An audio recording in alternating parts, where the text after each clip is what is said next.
The flood came at midnight, and the man they'd all mocked was the only one who knew what to do. Daniel Crane wasn't supposed to be a hero.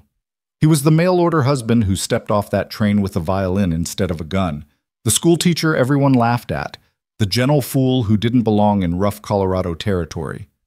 But when the river turned savage and the bridge collapsed, trapping an entire town between rising water and darkness, this laughingstock became their last hope. Stay with me until the end of this story and comment what city you're watching from.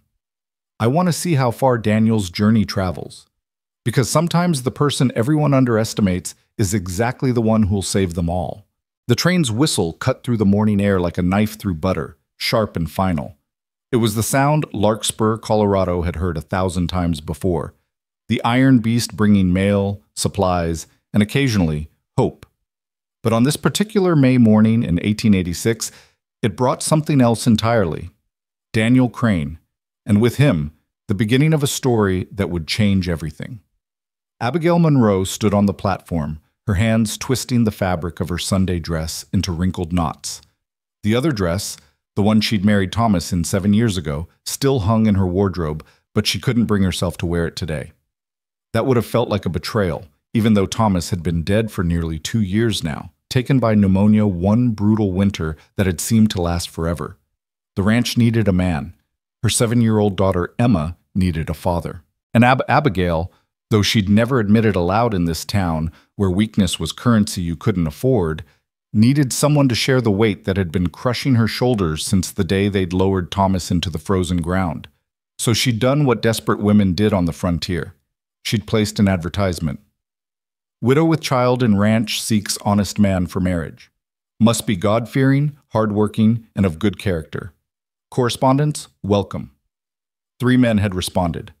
2 had seemed promising on paper, both claiming to be experienced ranchers, both writing in confident, sprawling handwriting about their abilities with livestock and land. Then there was Daniel Crane, whose letters were different. Neat, careful script. Words that talked about books and music and teaching children. He'd been honest about his lack of ranching experience, honest about coming from Boston, honest about being a school teacher who wanted a fresh start after his fiancée had died of scarlet fever. She'd chosen him anyway. Maybe because of the honesty. Maybe because his letters made her feel less alone. Or maybe, and this was the thought that kept her awake at night, because she'd made a terrible mistake. The train's brakes shrieked against metal, and the locomotive shuddered to a halt. Steam hissed from its sides like dragon's breath. Abigail watched as the conductor stepped down, then turned to help someone else descend. And there he was. Daniel Crane was tall, taller than she'd expected from his letters, which had mentioned nothing about his height. He was lanky in a way that suggested he'd never done a day of hard physical labor, his frame better suited to sitting at a desk than wielding an axe. He wore a dark suit that looked Eastern and out of place, and perched on his nose were wire-rimmed spectacles that caught the morning sun. But it was what he carried that made Abigail's heart sink into her stomach like a stone thrown into a well. A violin case. Not a rifle. Not tools. Not even a proper carpet bag filled with practical items. A violin. Jesus Christ, someone muttered behind her. Abigail didn't turn to see who'd spoken, but she recognized the voice. Frank Hollister, who owned the hardware store and had opinions about everything and everyone. That's what she ordered? That? Laughter rippled through the small crowd that had gathered. In a town like Larkspur, population barely 200, the arrival of anything new was entertainment. The arrival of a mail-order husband was a spectacle, and the arrival of this mail-order husband was apparently comedy. Daniel heard them. Abigail could tell by the slight hesitation in his step, the way his shoulders tensed for just a moment. But then he smiled, genuinely smiled, as if he'd been welcomed with open arms instead of open mockery. He spotted Abigail, she was the only woman standing alone on the platform after all, and approached with his hand extended. Mrs. Monroe? His voice was gentle, educated, with the rounded vowels of New England. I'm Daniel Crane. It's a pleasure to finally meet you in person. Up close she could see his eyes. Blue-gray, like storm clouds over the mountains. Kind eyes, but not weak ones. Something in their depths suggested he'd seen sorrow and survived it, which was perhaps the only truly valuable currency on the frontier. Mr. Crane? She shook his hand, aware of every eye watching them, every whisper being exchanged. Her cheeks burned with shame, though she wasn't entirely sure what she was ashamed of, choosing him or being embarrassed by her choice. Welcome to Larkspur. Thank you. He glanced around, taking in the rough wooden buildings, the dusty main street, the mountains rising in the distance like ancient guardians. It's beautiful here. Your letters didn't do it justice. Don't believe there's much beauty about it myself, came a rough voice.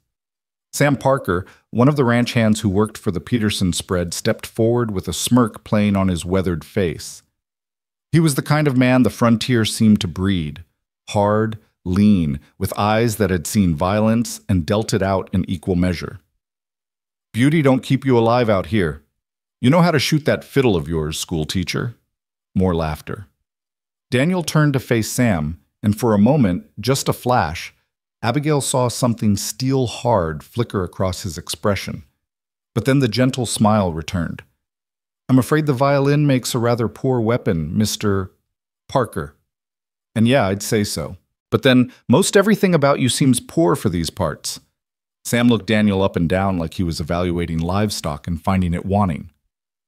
Mrs. Monroe, you sure you don't want to send this one back? My cousin Jim's been widowed 6 months now. He actually knows which end of a horse to feed. That's enough, Sam. Abigail's voice came out sharper than she'd intended.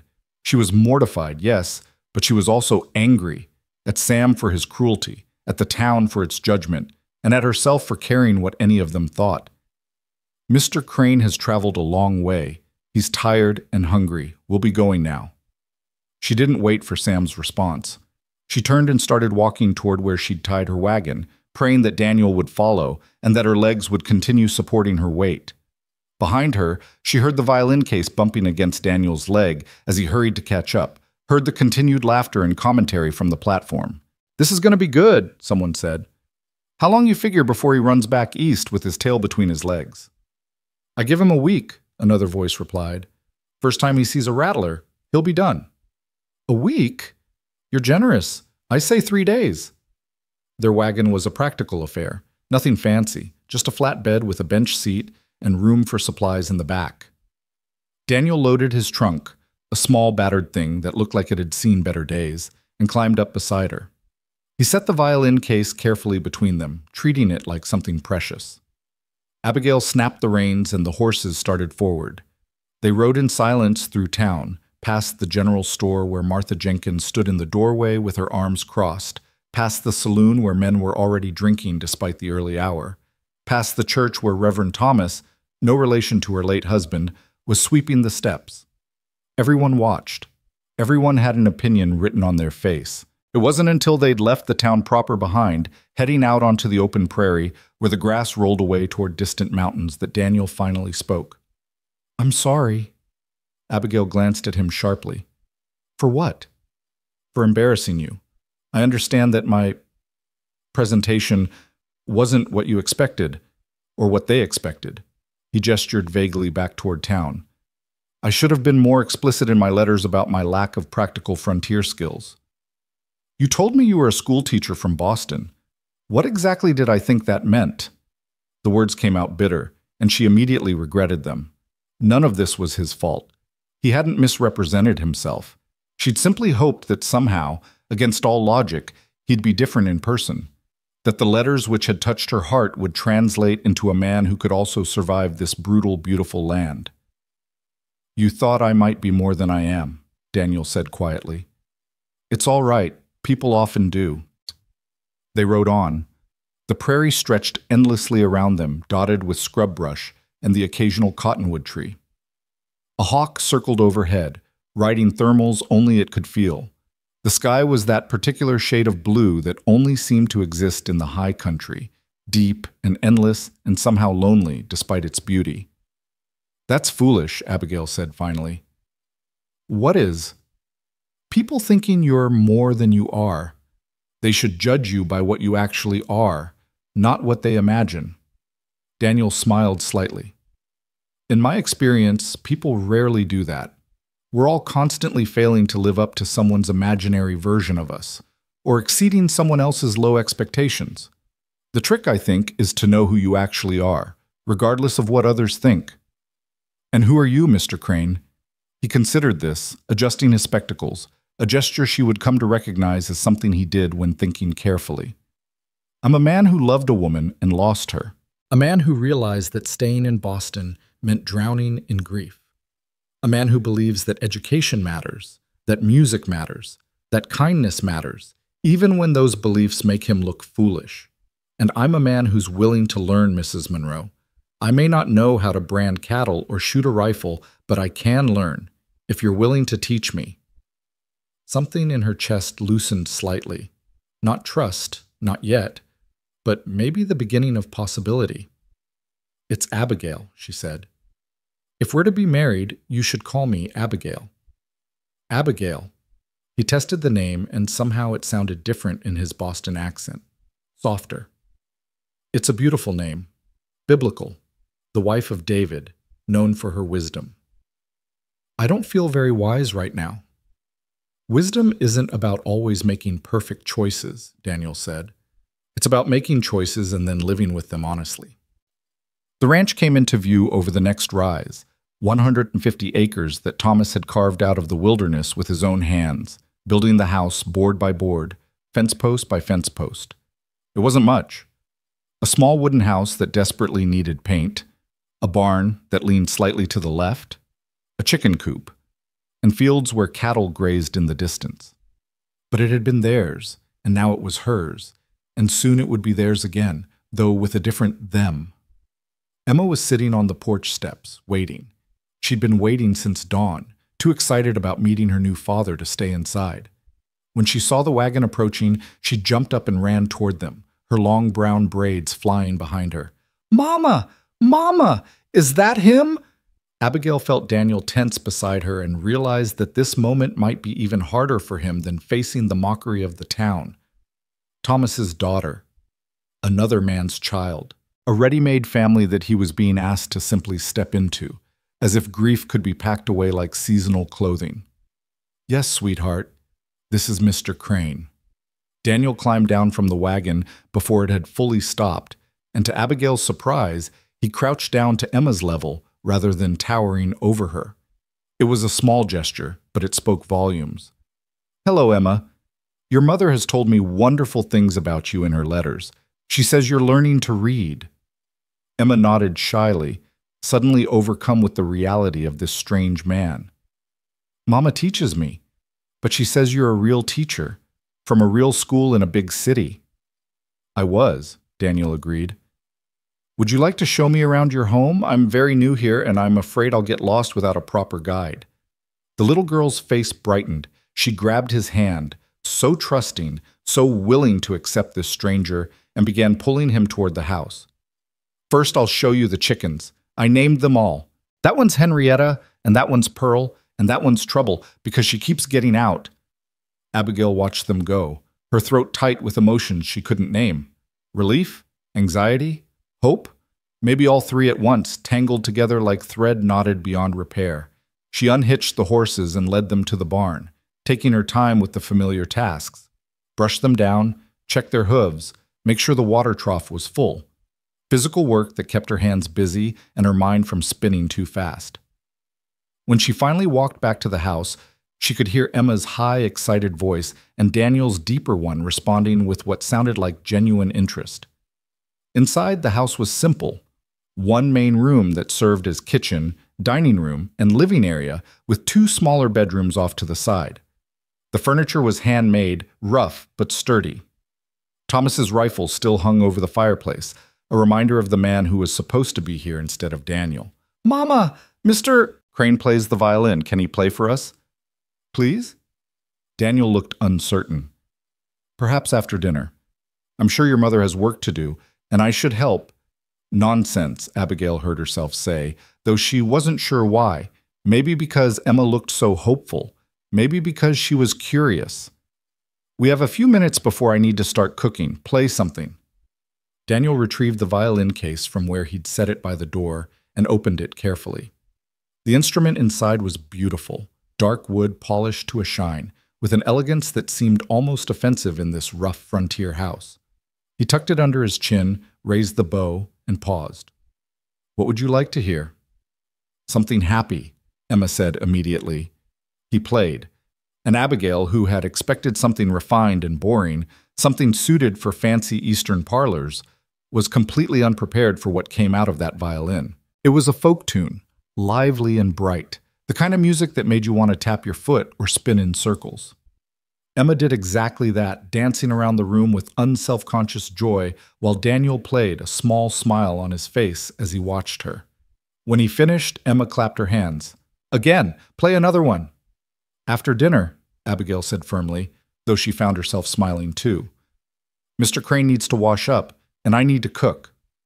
Emma, show him where the water pump is." As Emma dragged Daniel back outside, Abigail stood alone in her kitchen and tried to sort through the confusion of feelings in her chest. This wasn't what she'd expected. He wasn't what she'd expected. But maybe, just maybe, that wasn't entirely a bad thing. The next few days established a strange new rhythm. Daniel threw himself into learning ranch work with an earnestness that was almost painful to watch. He'd clearly never done manual labor before. His hands blistered after just an hour of splitting wood, and he held the axe with the awkward grip of someone who'd only read about it in books. But he didn't complain. Not once. Abigail showed him how to milk the cow, how to mend the fence where the wire had broken, how to check the cattle for signs of disease. He listened intently, asked questions, took notes in a small leather journal he kept in his pocket. The notes were sweet in their thoroughness. Wire must be taut but not too tight. Check for rust.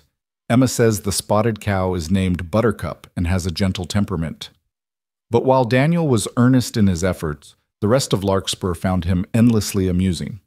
On Sunday, they attended church together, their first public appearance as a married couple, though the actual wedding had been a quick, awkward ceremony performed by Reverend Thomas the evening Daniel arrived. The townspeople stared. Some whispered behind their hands. Others weren't subtle enough to bother hiding their comments. "Look at him," Mrs. Peterson said loudly enough for half the congregation to hear. "Hands softer than his own wife's, I'd wager." "Poor Abigail," Martha Jenkins added with false sympathy, "trading a real man for that." Daniel heard every word. Abigail could see it in the slight tightening around his eyes. But he simply guided her and Emma to their usual pew, with one hand lightly touching her elbow. When they sat, he opened the hymnal and sang in a clear, beautiful tenor that made several people turn around to stare. After the service, Sam Parker approached them in the churchyard.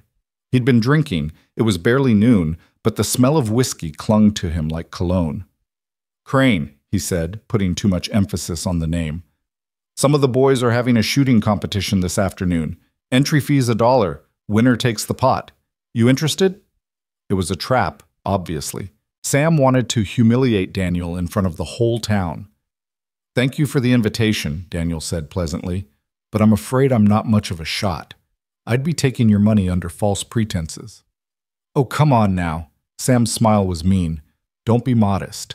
Surely a man's got to know how to protect his family. What if bandits came to your ranch? Or Indians? You gonna fight them off with that fiddle?" Several men had gathered now, sensing entertainment. Daniel looked at them, then back at Sam, and Abigail held her breath, waiting for him to either back down or rise to the bait. Instead, Daniel did something unexpected. "You're absolutely right," he said. "I should learn to shoot properly. Would you be willing to teach me? I'd pay for lessons, of course." The request was so genuine, so free of ego, that it diffused Sam's mockery like air escaping a balloon. The crowd that had gathered to watch a humiliation found themselves witnessing something else entirely. A man admitting weakness and asking for help. Sam blinked, clearly thrown. Well, I suppose I could." "Wonderful," Daniel said warmly. "Shall we say Tuesday afternoon? I have some money saved. Would $5 be fair compensation for your time?" $5 was generous, far more than shooting lessons warranted. Sam knew it. Everyone knew it. And suddenly Sam looked less like a bully and more like a man who'd been offered genuine work. "Tuesday works," he muttered. "Come to my place around 2. As they walked back to the wagon, Emma skipping ahead, Abigail leaned toward Daniel. "That was clever." "What was?" turning his mockery into an opportunity. Now he has to actually help you. Daniel smiled slightly. People are rarely as mean as they first appear. Usually they're just testing you, seeing if you'll react with anger or fear. When you react with openness instead, they don't know what to do with it. Is that a schoolteacher philosophy? It's a surviving childhood as a small boy with glasses philosophy, he said. Bullies want you to fight back or run away. Do neither, and they lose interest. But Larkspur's bullies didn't lose interest. If anything, Daniel's presence seemed to bring out the worst in certain elements of the town. Over the following weeks, the mockery continued. Men at the general store would fall silent when Daniel entered, then burst into laughter as soon as he left. Someone, probably Sam's younger brother Pete, left a child's toy gun on their porch with a note. For the shooter. At the town meeting, when Daniel suggested they repair the old bridge over Larkspur Creek before winter, Frank Hollister laughed in his face. The bridge has stood for 15 years, Frank said dismissively. I think it'll outlast your marriage, Crane. More laughter. Daniel's expression remained calm, but Abigail felt her own temper rising. These men were cruel in the casual way of people who'd never been challenged. They mocked Daniel for being different, for being gentle, for reading books instead of breaking horses. Even Abigail found herself questioning her decision. Late at night, lying in her small bedroom while Daniel slept in Thomas's old room, they'd agreed to take things slowly. She'd stare at the ceiling and wonder if she'd made a mistake. Daniel was kind. He was good with Emma. He tried so hard to learn everything she taught him, but kindness didn't fix fences. Goodness didn't protect against wolves. And trying hard wasn't the same as succeeding. One evening, about 3 weeks after Daniel's arrival, Abigail found him sitting on the porch steps in the twilight, playing his violin. The music was different this time, slower, sadder, full of longing. It was the sound of homesickness made audible. She sat down beside him, and he stopped playing. I'm sorry, he said. I didn't mean to disturb you. You didn't. She looked out at the prairie where the sun was setting in brilliant oranges and purples. That was beautiful, sad, but beautiful. It's called a Shokin farewell. It's about leaving home, about the ache of places you can't return to. He set the violin carefully in its case. I think of Boston sometimes, of my old school, my students, the life I had before. Before your fiancée died. Yes. He was quiet for a moment. Her name was Catherine. We were supposed to marry in the spring. She got sick in February. It started as a cough, nothing serious. By March, she was gone. I couldn't stay there anymore. Everything reminded me of her. The streets we'd walked, the park where I proposed, the church where we'd planned to wed. I thought coming west would help me escape the grief. And has it? No, he said honestly. Grief doesn't work like that. You can't outrun it. But perhaps I can learn to carry it differently, to make it part of something new, instead of something that only points backward. Abigail understood that better than he knew. I think of Thomas every day. Sometimes I forget he's gone. I'll turn to tell him something, or I'll set out 4 plates instead of 3. The grief ambushes you when you least expect it. They sat in comfortable silence, 2 people bound by circumstances and letters and shared losses. Above them, stars were beginning to appear, more stars than anyone could count, spread across the sky like diamond dust. I know I'm not what you wanted, Daniel said finally. I know the town laughs at me, at us. And I know that you wonder sometimes if you made the wrong choice. Daniel, let me finish. He turned to face her, and in the fading light his eyes were serious. I may never be the kind of man Thomas was. I may never be strong enough or skilled enough or Western enough for this place.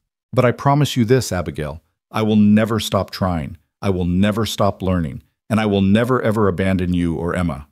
Whatever I am, whatever I can give, it's yours. Something shifted in Abigail's chest, like ice breaking up on a river in early spring. She reached out and took his hand, his soft, blistered, scholarly hand, and held it. Then that will have to be enough, she said. The shooting lessons with Sam Parker became a regular Tuesday occurrence.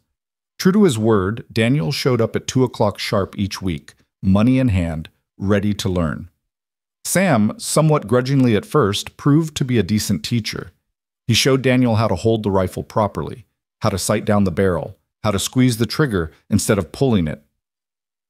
"Your problem is you think too much," Sam said one afternoon, watching Daniel miss the target for the 5th time in a row. "You're trying to calculate the shot like it's mathematics. Just feel it." "I'm a school teacher," Daniel replied mildly, reloading. "Mathematics is how I understand the world." "Well, the world out here don't care about your understanding. It just is. Now stop thinking and shoot." Daniel closed his eyes, took a breath, opened them, and fired. The bullet hit the edge of the target. Not a bullseye, but not a miss either. Sam actually grinned. "There, see? Sometimes you got to get out of your own head." Word spread that Daniel was taking shooting lessons, and the mockery evolved. Now people didn't just laugh at him for being useless. They laughed at him for trying to be useful and failing. But Daniel kept showing up, kept practicing, kept getting incrementally better. He applied the same stubborn patience to everything. The fence he mended held, even if it took him 3 times longer than it would have taken Thomas. The firewood he split was uneven, but it burned. He couldn't rope cattle, but he could calculate feed ratios. He couldn't track animals, but he could read almanacs and predict weather patterns. He wasn't the husband anyone expected, but slowly, so slowly that Abigail almost didn't notice it happening, he was becoming the husband they had. Emma adored him completely. Every evening after chores, Daniel would teach her lessons: reading, arithmetic, geography. He'd brought books with him from Boston, more books than Abigail had seen in her entire life, and he shared them with Emma like they were treasures, which Abigail supposed they were. "Mr. Crane says I'm smart," Emma announced one evening at dinner. "He says I could go to a real school someday, maybe even a university." Abigail caught Daniel's eye across the table. Universities were for rich people, for city folk, for anyone except ranchers' daughters in Colorado. But Daniel just smiled. "If that's what you want, Emma, then we'll find a way." "Don't fill her head with impossible dreams," Abigail said, more sharply than she'd intended. "Why are they impossible?" Daniel asked. "Because she's a girl? Because she lives in Colorado? Because her family doesn't have money? Those are obstacles, not impossibilities. There's a difference." "You don't understand how the world works." "I understand exactly how the world works," he interrupted, and for the first time since he'd arrived, there was steel in his voice. "I understand that it tells people like Emma, people like me, people like you, what we can't do and where we don't belong. And I understand that the only way anything ever changes is when people refuse to accept those limits." He stood up, took his plate to the sink, and walked outside. Through the window, Abigail watched him stand in the yard, hands in his pockets, looking up at the stars. "Is Mr. Crane angry?" Emma asked in a small voice. "No, sweetheart. He's just passionate about things he believes in." "I like that about him," Emma said. "Papa Thomas was nice, but Mr. Crane makes me think maybe I could be more than just nice." That night, Abigail found Daniel sitting on the porch steps again, though without his violin this time. "I'm sorry," she said, sitting beside him. "You're right. I shouldn't limit her dreams. And I'm sorry for snapping.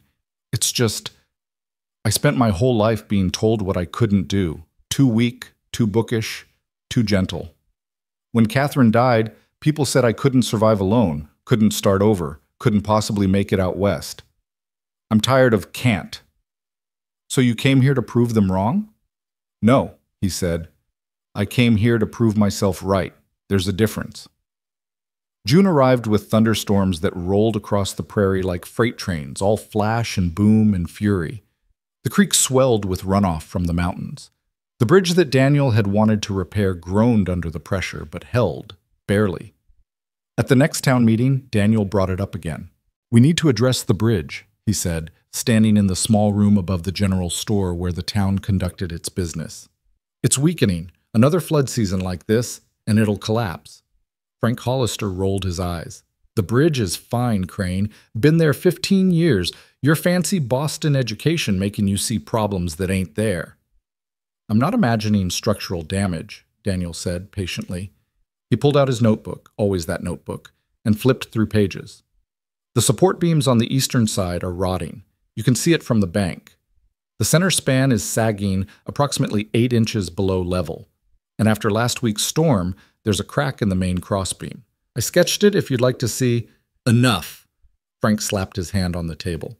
We ain't spending town money on a bridge that don't need fixing just because you're nervous. Why don't you head home and let your wife handle the real work while you play your fiddle? Laughter echoed through the room. Abigail, sitting in the back, felt her face burn. But Daniel didn't react with anger or embarrassment. He simply closed his notebook. I hope you're right, he said quietly. I truly do. The meetings continued without resolution. Summer deepened. Daniel's hands, once soft and unblistered, grew rough with calluses. His shooting improved to the point where Sam Parker actually complimented him. He learned to ride better, to work longer, to push through exhaustion in ways that surprised even Abigail. But the town's opinion didn't change. To Larkspur, he remained the joke, the gentle fool with his books and his violin and his educated words, the mail-order husband who didn't belong, the laughingstock who thought he could warn them about bridges. And then came the night everything changed. It started with rain. Not the gentle summer showers they'd been having, but something darker, more ominous. The sky turned green-black around 8 in the evening, and the temperature dropped so fast that Abigail could see her breath. Daniel stepped onto the porch and looked up at the clouds with an expression she'd never seen before, something between fear and recognition. We need to secure everything, he said urgently. The animals, the house, everything. This is going to be bad. It's just a storm. No. He turned to her, and his face was pale. I've seen weather like this before. When I was a boy in Boston, a hurricane came through. The sky looked exactly like this, that greenish color, the way the air feels heavy. Abigail, this isn't just a storm. Something in his tone made her believe him. They spent the next hour preparing, bringing the chickens into the barn, securing the shutters, moving everything inside that could blow away. Emma helped, caught up in the urgency without fully understanding it. By the time they finished, the first drops were starting to fall. They weren't normal drops. They were huge, heavy, hitting the ground with audible impacts. And they were cold, far too cold for June. Inside, Daniel ordered. Now. The storm hit like the wrath of God. The wind arrived first, howling like something alive and hungry. It tore across the prairie with such force that the house shuddered on its foundation, timbers groaning in protest. Rain followed immediately after, not falling so much as being hurled sideways, hammering against the walls with the sound of 1,000 fists pounding for entry. Lightning split the sky in jagged white lines, each flash illuminating the world outside for a frozen second before plunging everything back into darkness. Emma pressed herself against Abigail's side, trembling. Mama, I'm scared. I know, baby, I know. Abigail wrapped her arms around her daughter, but her own hands were shaking. She'd seen storms before, violent summer tempests that rolled down from the mountains without warning, but nothing like this. This felt apocalyptic, biblical, like the world itself was being unmade. Daniel moved through the house methodically, checking windows, wedging furniture against doors, his face set in concentration. The fear she'd seen on the porch was gone now, replaced by something else. Purpose, maybe. Or just the particular calm that came from having no choice but to act. The barn, Abigail said suddenly, shouting to be heard over the storm. The animals, they'll be fine. The barn's sturdy. Daniel pulled the curtain aside to peer out, and his face went pale in the lightning flash. But that shed where you keep the tools isn't. It's already starting to lean.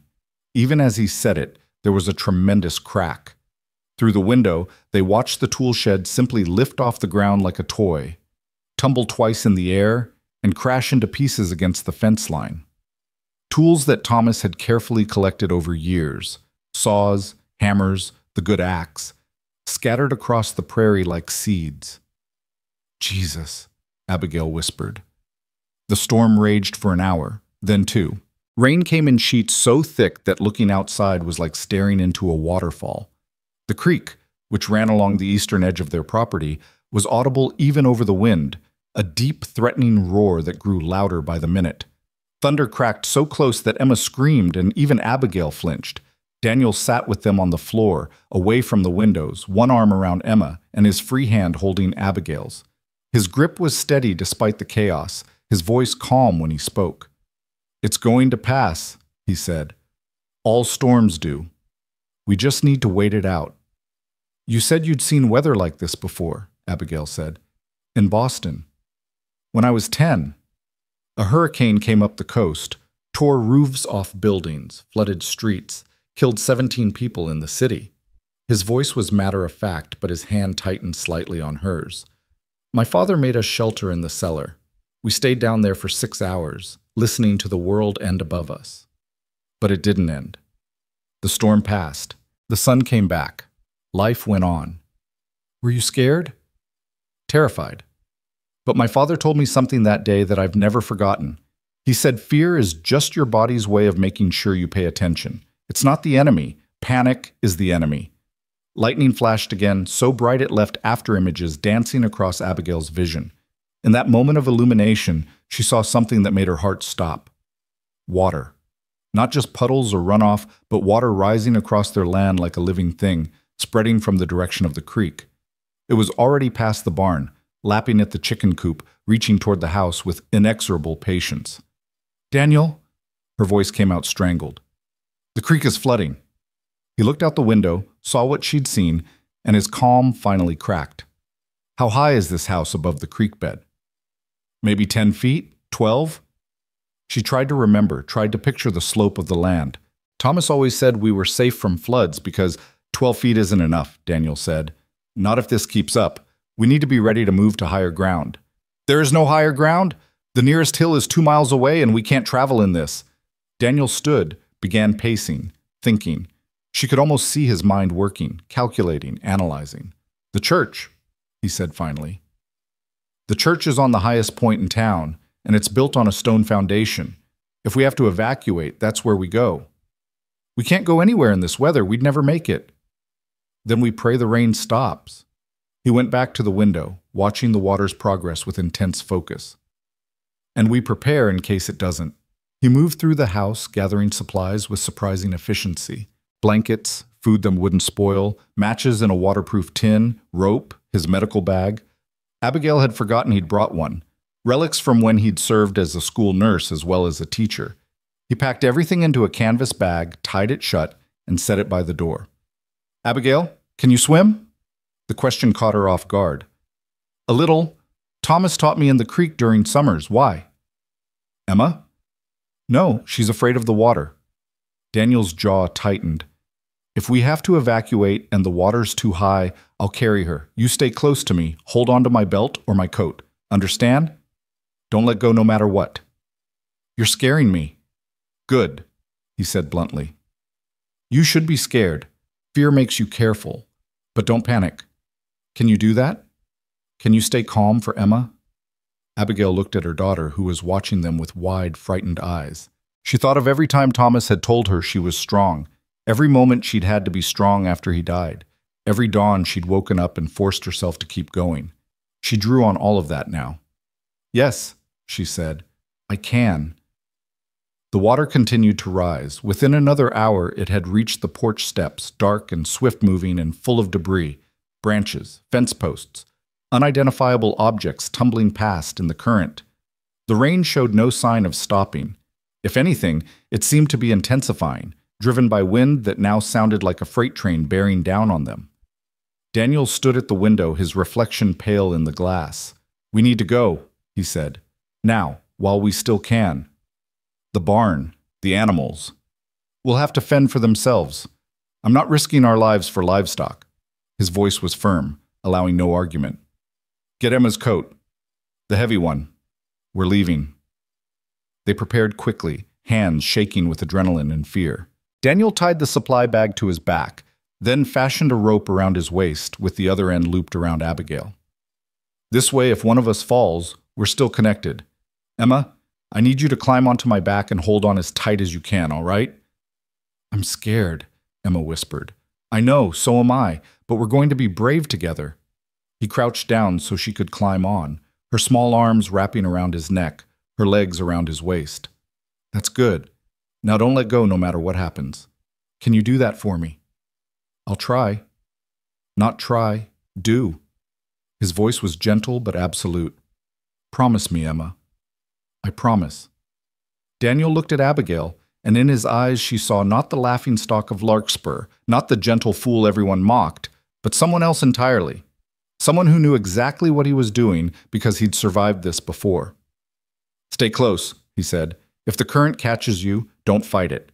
Go with it until you can angle towards safety. And if we get separated, we won't. If we do, go to the church. Wait for us there. Understand?" She nodded, not trusting her voice. Daniel opened the door. The storm roared in like a living thing, wind and rain and the deep bellow of rushing water. The porch was already submerged, the steps invisible beneath the flood. In the lightning flashes, Abigail could see the world transformed into something alien and terrifying, their familiar land now an endless expanse of dark water stretching toward town. "Step where I step," Daniel shouted over the wind. "Test your footing before you put your weight down. Ready?" She wasn't. She'd never be ready. But she nodded anyway, and they stepped out into the storm. The water was shockingly cold and moving fast, tugging at her legs with insistent pressure. Within 3 steps, it was up to her thighs. Daniel moved ahead of her, each step careful and deliberate, Emma clinging to his back. The rope between them grew taut, then slack, then taut again as they navigated the submerged landscape. Something large, a piece of the fence maybe, or part of someone's roof, came rushing toward them out of the darkness.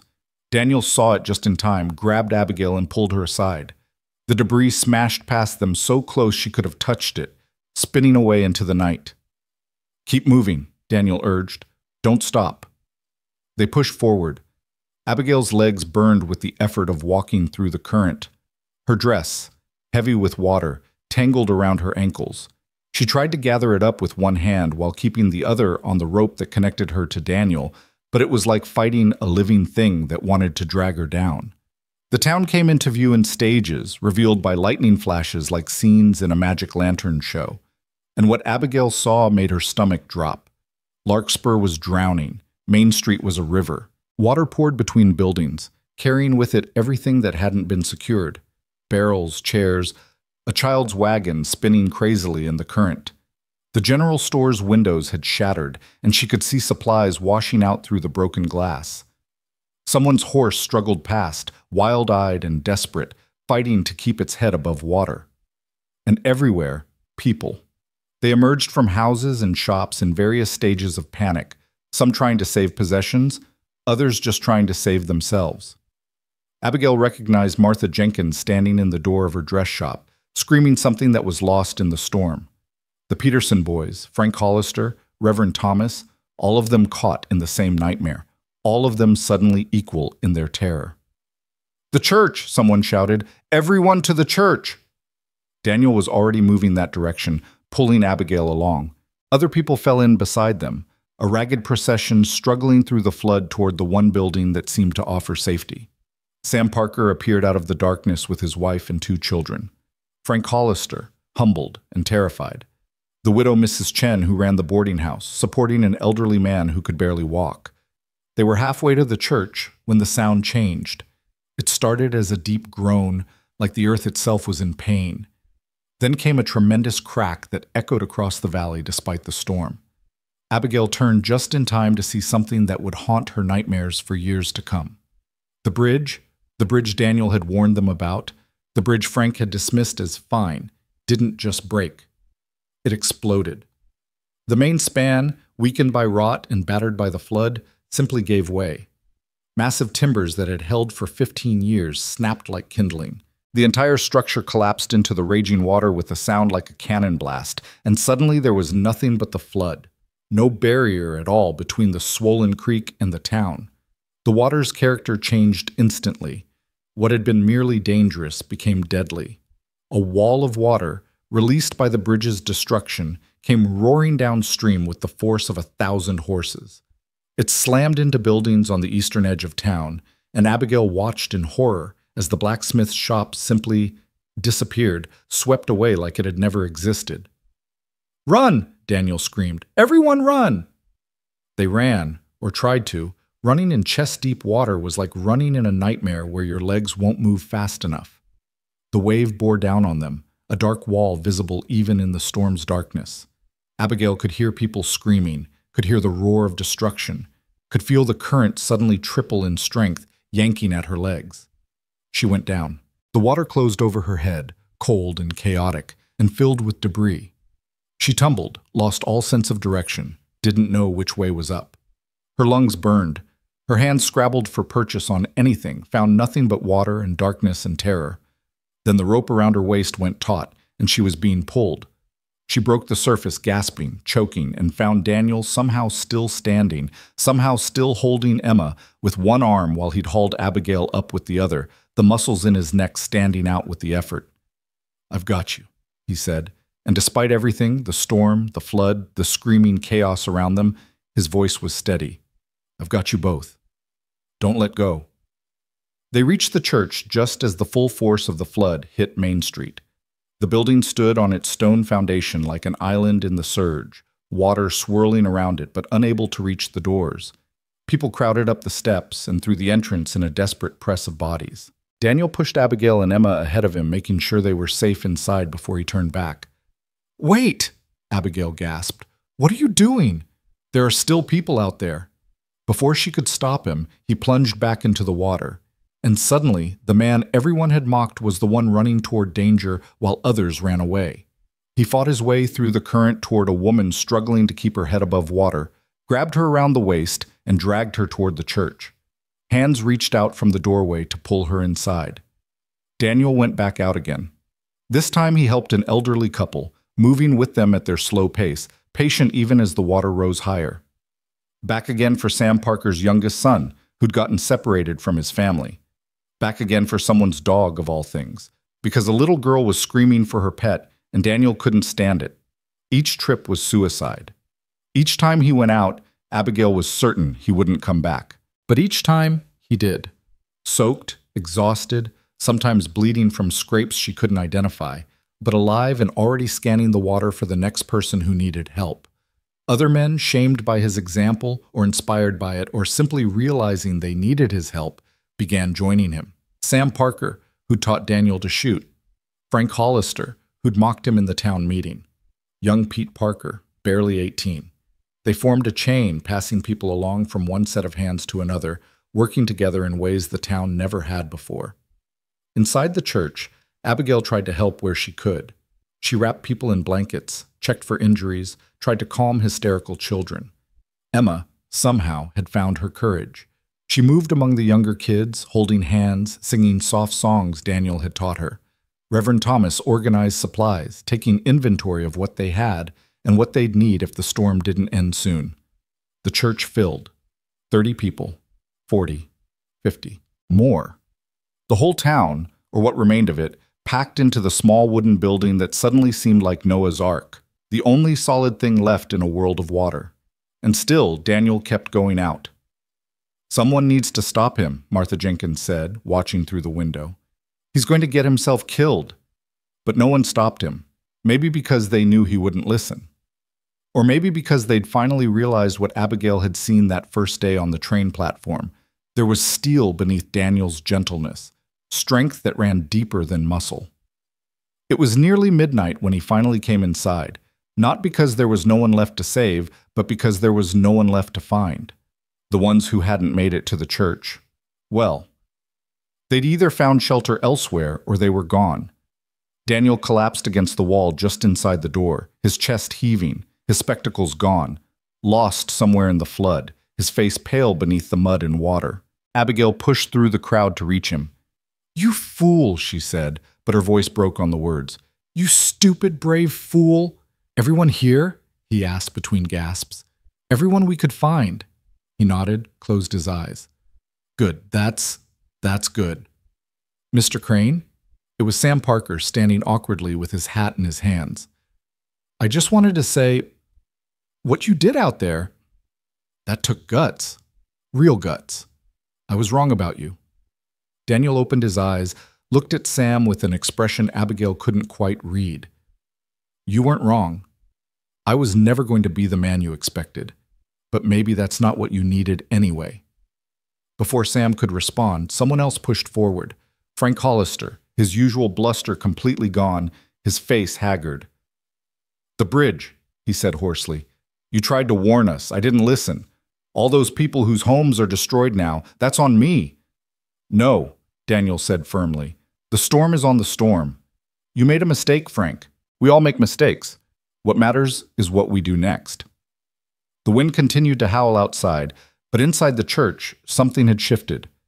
The way people looked at Daniel was different now, not with mockery or pity or confusion, but with something else. Respect, maybe, or recognition. Hours passed in strange suspension.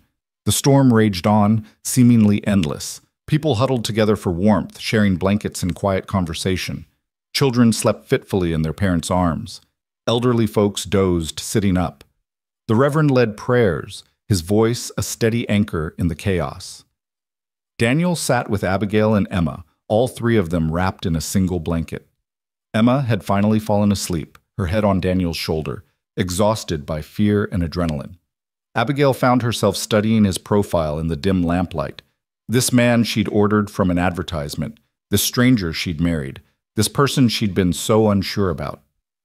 "You saved a lot of people tonight," she said quietly. "We saved people. Sam, Frank, the others. They did as much as I did. They followed your lead. You went first." He was quiet for a moment. "In Boston, during that hurricane, a man died saving my little sister. He was our neighbor, a dock worker named Murphy. Big man, strong, everything I wasn't. When our house started to flood, he came over and helped my family evacuate. My sister Catherine, not the Catherine I was engaged to, my sister, she slipped in the water. Murphy grabbed her, got her to safety, but he was swept away in the process. They found his body 3 days later. I'm sorry. I was 10 years old, and I watched him die being brave. I remember thinking that's what real strength looks like. Not muscle or swagger or being able to fight. Real strength is moving toward danger when everyone else is running away. Real strength is doing what's right, even when it's terrifying. Real strength is..." He paused, choosing his words carefully. "Real strength is caring more about someone else's safety than your own." Is that why you became a teacher, to be strong in that way? Maybe. I don't know. I just knew I didn't want Murphy's death to be meaningless. If he could be brave for us, I could be brave for others, even if it looked different than what people expected. Thunder cracked overhead, but it sounded more distant now. The rain, while still heavy, had lost some of its earlier fury. People began to notice, to whisper hopefully that maybe, finally, the worst was over. Daniel stood carefully, extracting himself from Emma without waking her, and moved to the window. Abigail followed. Outside, the water was still high, but no longer rising. The worst of the debris had passed. The eastern sky, while still dark, showed the faintest hint of something that wasn't quite lightning, the promise of dawn, hours away, but coming. "We survived," Abigail said. "We survived," Daniel agreed. "But tomorrow the real work begins. The town is destroyed. People have lost everything. There'll be bodies to find, homes to rebuild, grief to process.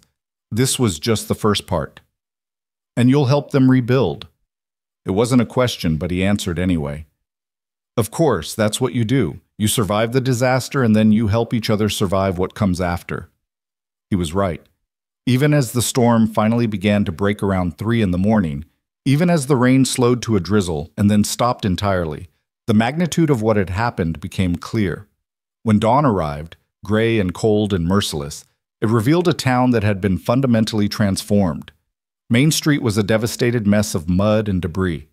Buildings had collapsed or been swept away entirely. The bridge was completely gone, not even rubble remaining to mark where it had stood. The creek had carved a new channel through the eastern part of town, wiping out 5 homes and the livery stable. Bodies would be found in the days to come. 8 people who hadn't made it to safety, including old Mr. Henderson who'd refused to leave his shop.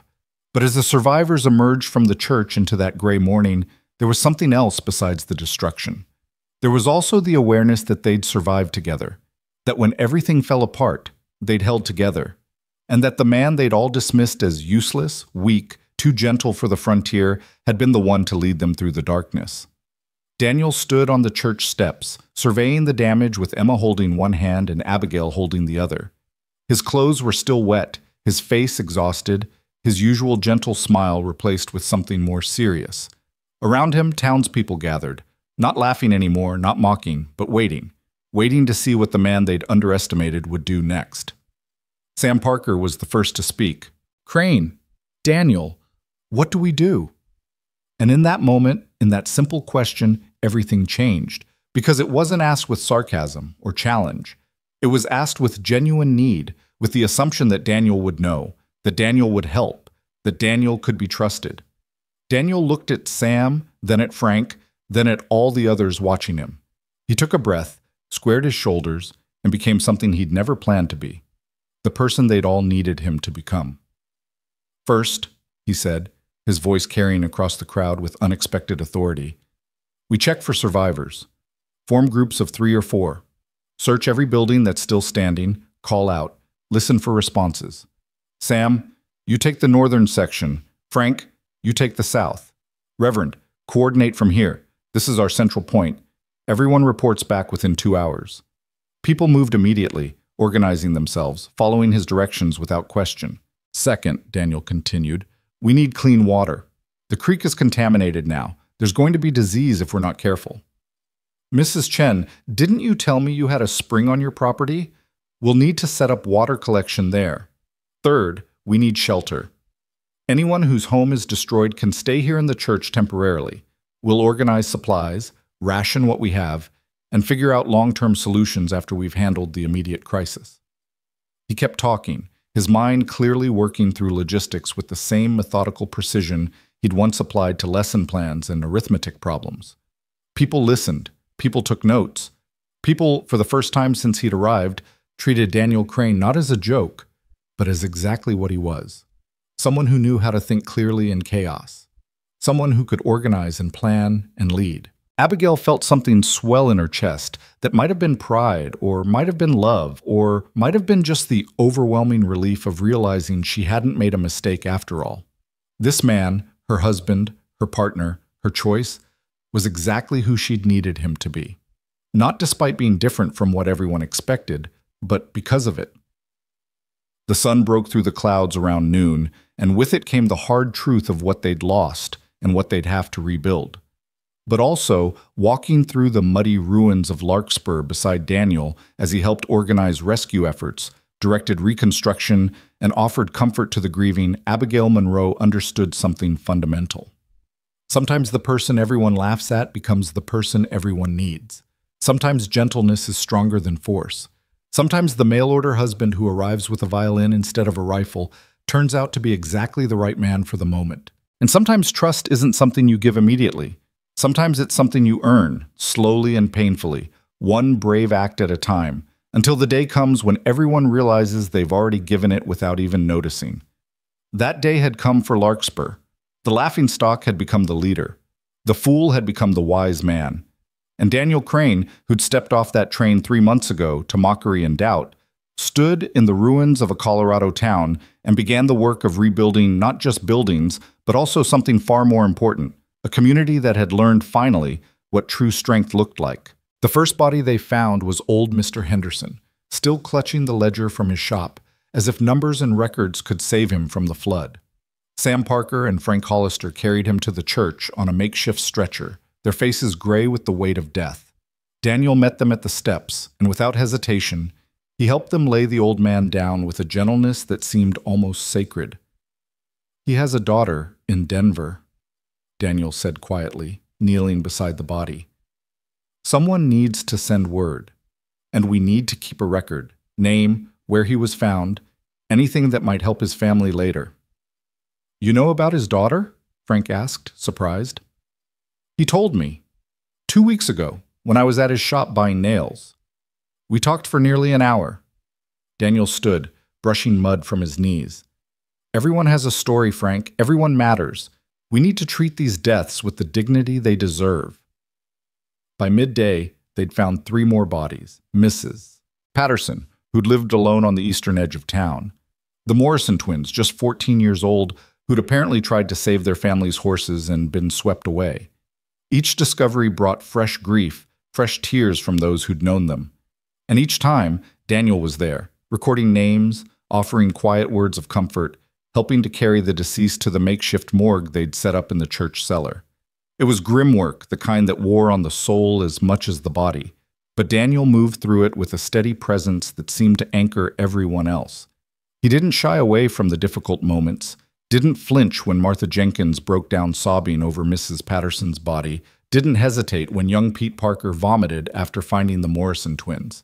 He simply held space for the grief, acknowledged it, and then gently guided people back to the work that still needed doing. "How does he do it?" Martha asked Abigail that afternoon. They were in the church kitchen, such as it was, trying to organize the meager food supplies into something resembling meals. "I've known death before. My husband passed 3 years ago, but this feels different, bigger, and yet Daniel just keeps going, calm as anything." Abigail thought about what Daniel had told her the night before, about the man who'd saved his sister during the hurricane. "I think he learned a long time ago that grief doesn't stop needing you. You can fall apart later. First, you do what needs doing." "Still," Martha said, and there was something like wonder in her voice, "I was wrong about him. We all were. The way he went out into that water last night, pulling people to safety. I keep thinking about how we mocked him, how I mocked him. God forgive me." "He already has," Abigail said. "That's not something Daniel holds on to. Grudges, I mean."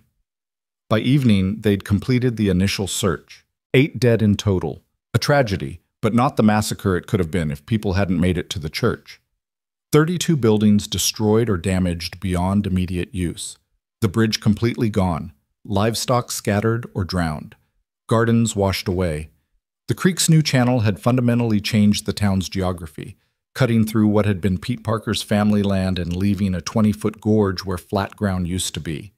Daniel called a meeting in the church as the sun set, painting the ruined town in shades of orange and gold that seemed almost obscene in their beauty. Nearly everyone who'd survived was there, packed into the pews or standing along the walls. Emma sat in the front row beside Abigail, her small hand gripping her mother's tightly. "I know you're all exhausted," Daniel began, standing at the front near the pulpit. Reverend Thomas had offered it to him, but Daniel had refused. This wasn't a sermon, just a conversation. "I know you're grieving. I know you're scared about what comes next. Those are all reasonable, human responses to what we've been through. But we don't have the luxury of time to process everything right now. We need to make decisions, and we need to make them together." "What kind of decisions?" someone called out. "Survival decisions. We have maybe 3 days of food if we're careful. We have clean water from Mrs. Chen's spring, but it's a half-mile walk each way. We have shelter for everyone in the church, but it's crowded and won't be sustainable for more than a few weeks. We have winter coming in 4 months, and most of the homes that people relied on are gone. We need a plan." Frank Hollister stood up, his face haggard, but his voice steady. "Before we talk about plans, I need to say something." He turned to face the crowd. "The bridge. Daniel warned us it needed repair. I dismissed him, called him nervous, said he was seeing problems that weren't there. If I'd listened, if we'd all listened, maybe we could have reinforced it. Maybe it wouldn't have collapsed. Maybe those 8 people would still be alive."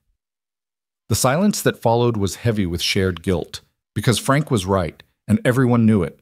They'd all dismissed Daniel's warnings. They'd all chosen to ignore the gentle Eastern schoolteacher who didn't fit their idea of what frontier wisdom looked like. "Frank," Daniel said quietly, "you made a decision based on the best information you had at the time. Yes, it was the wrong decision. Yes, there are consequences we all have to live with. But blame won't rebuild the bridge or bring anyone back. What matters now is that we listen to each other going forward, all voices, even the uncomfortable ones, especially the uncomfortable ones." "So what do we do?" Sam Parker asked. "You seem to have ideas. We're listening now." Daniel pulled out his notebook, the same one he'd been carrying since he arrived, now water-stained but still legible. "I've been making notes. First, immediate needs: food, water, shelter, sanitation. Second, short-term needs: rebuilding critical infrastructure like the bridge, securing shelter before winter, establishing supply lines. Third, long-term needs: economic recovery, population stability, protection against future disasters." He began outlining his thoughts, and Abigail watched as the town that had mocked her husband for his careful note-taking now leaned forward to hear every word. He suggested sending riders to Denver to request emergency supplies and assistance. He proposed organizing work crews to clear debris and salvage what could be saved. He talked about building a temporary bridge using timber from the destroyed buildings, reinforcing it with a design he'd seen in Boston that could withstand flooding better than the old structure. Where'd you learn about bridge design? Pete Parker asked, genuinely curious. Books, mostly, Daniel admitted, and I spent a summer during university working with civil engineers. I was terrible at the manual labor part, but I was good at understanding the principles. Force distribution, load bearing, how water flow affects structural integrity. I never thought I'd actually use any of it. Funny how things work out, Sam said, and there was no mockery in his voice. Guess all that book learning has practical uses after all. The meeting stretched late into the night, with people asking questions, offering ideas, debating solutions. Daniel facilitated, rather than dictated, drawing out opinions from people who'd rarely been asked for them.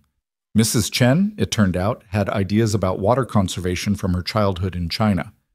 Young Pete had been studying modern farming techniques through a correspondence course and had thoughts about replanting the destroyed gardens. Even Emma contributed, suggesting they organize the younger children to help collect debris, making them feel useful instead of scared.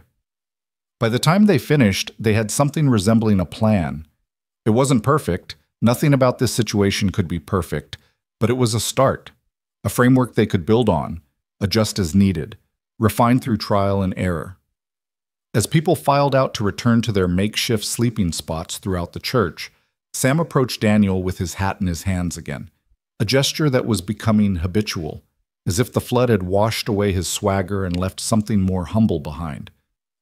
I wanted to apologize, Sam said. Properly, I mean. When you first got here, I gave you hell, made jokes at your expense, called you weak and useless and a whole lot worse when you weren't around to hear it.